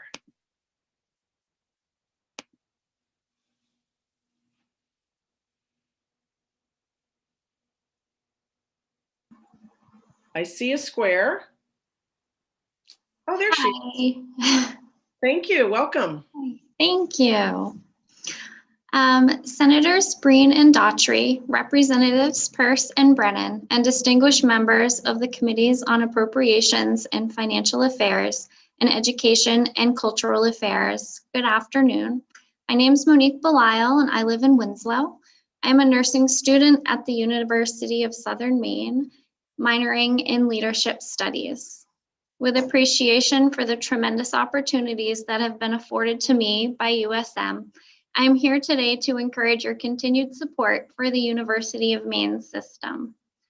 I am a first-generation college student. My father never completed his high school education until the age of 48, and my mother had to work multiple jobs just to make ends meet. This was a cycle that I sought to break when I had children of my own, of which I now have 3. I enrolled in community college in the fall of 2018 and successfully completed my associate's degree in nursing, subsequently obtaining licensure as a registered nurse last May. While I was able to acquire skills and training through the community college system, I quickly came to the realization that I was still limited in my ability to achieve my goals unless I continued to further my education. The COVID-19 pandemic certainly exemplified this, as an entry-level public health nursing position requires either a BSN or a cumulative number of credit hours in community health, neither of which did I have. So upon graduation, I transferred to USM for an accelerated program that allows RNs to quickly attain a highly sought-after Bachelor of Science in Nursing degree. I was drawn to USM because of the extensive advancement opportunities that they provided, the high quality of instruction, and most importantly, the affordability. As a working mother and primary provider for my family, cost was the deciding factor in whether or not I could continue my education. Since enrolling at USM, they have provided me with the resources not only to succeed academically, but personally as well. I began working as a registered nurse at Maine General in Augusta, and this opportunity to earn a living while also earning my degree would not have been possible without the flexibility and cognizant planning of the coursework by USM faculty and staff, with the needs of all learners, including adults like me, in mind. The barriers to education that have been created by COVID are aplenty, but creative adaptations were implemented, and even the clinical components of our program were able to be completed without disruption. Instructors utilized technology and multimedia platforms and continued to hold live online classes, keeping students engaged, connected, safe, and on track for our future. It is my ultimate goal and aspiration to improve the lives of those around me and the health and well-being of Maine's communities. This has already begun through opportunities at USM, such as volunteer vaccination clinics and community health partnerships that myself and nursing classmates are eager to engage in. So as I approach the completion of my bachelor's degree this December, I will apply to USM's Nurse Practitioner Graduate Program with confidence, thanks to the high quality education and training that I have received here at the university so far. I will become a role model for my children and an example that their dreams too are within reach. I'll be better prepared to serve Maine's people with competence and skill. Investing in education is an upstream approach with extraordinary downstream effects. So thank you for investing in me and in the countless others whose lives have been transformed by the opportunities provided by Maine's public universities. It's been an honor to share my testimony with you, and I would welcome any questions you may have. Thank you so much, Ms. Belisle, for hanging in there and sharing your story with us. It looks like Representative Salisbury has a question for you. Thank you, Madam Chair. I don't have a question. I just wanted to give Ms. Belisle a virtual high five. Nicely done, and congratulations on your success, and you keep that up. That's fantastic. Good for you. Thank you. I think Representative Salisbury captured a lot of our sentiments.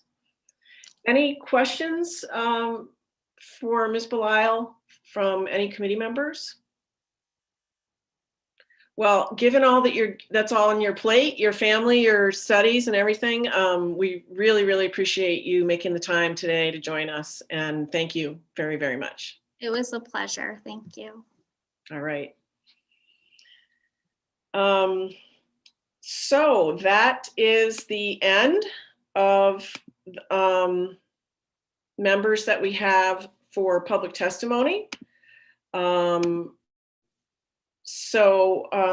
just going to ask our analysts to come on, and before I let Education Committee folks go, ask Maureen to come on and see if there is anything we have yet to do today as a joint committee. I think you have completed your work for the day as far as I can see, so you're all free to go. All right. So thanks again to education members. Great to see you. We look forward to your report back. I bet you my good co-chair knows exactly when that's due. Would you like to share that with us? It's Tuesday, March 16th. All right. We look forward to that. Thank you for the work on the supplemental that you've already done. And we wish you all a good evening, and thanks for coming. And appropriations members, I would say the same to you. We will gather again tomorrow, I believe at 10 a.m. For what committee do we have with us tomorrow, Representative Peirce? We have two committees. IDEA is in the afternoon and the morning is EUT. Energy, Utilities, and Technology. We have a full day starting at 10 and then again at 1. Great. Any question? Well, let me just say the public hearing is adjourned, so folks can sign up.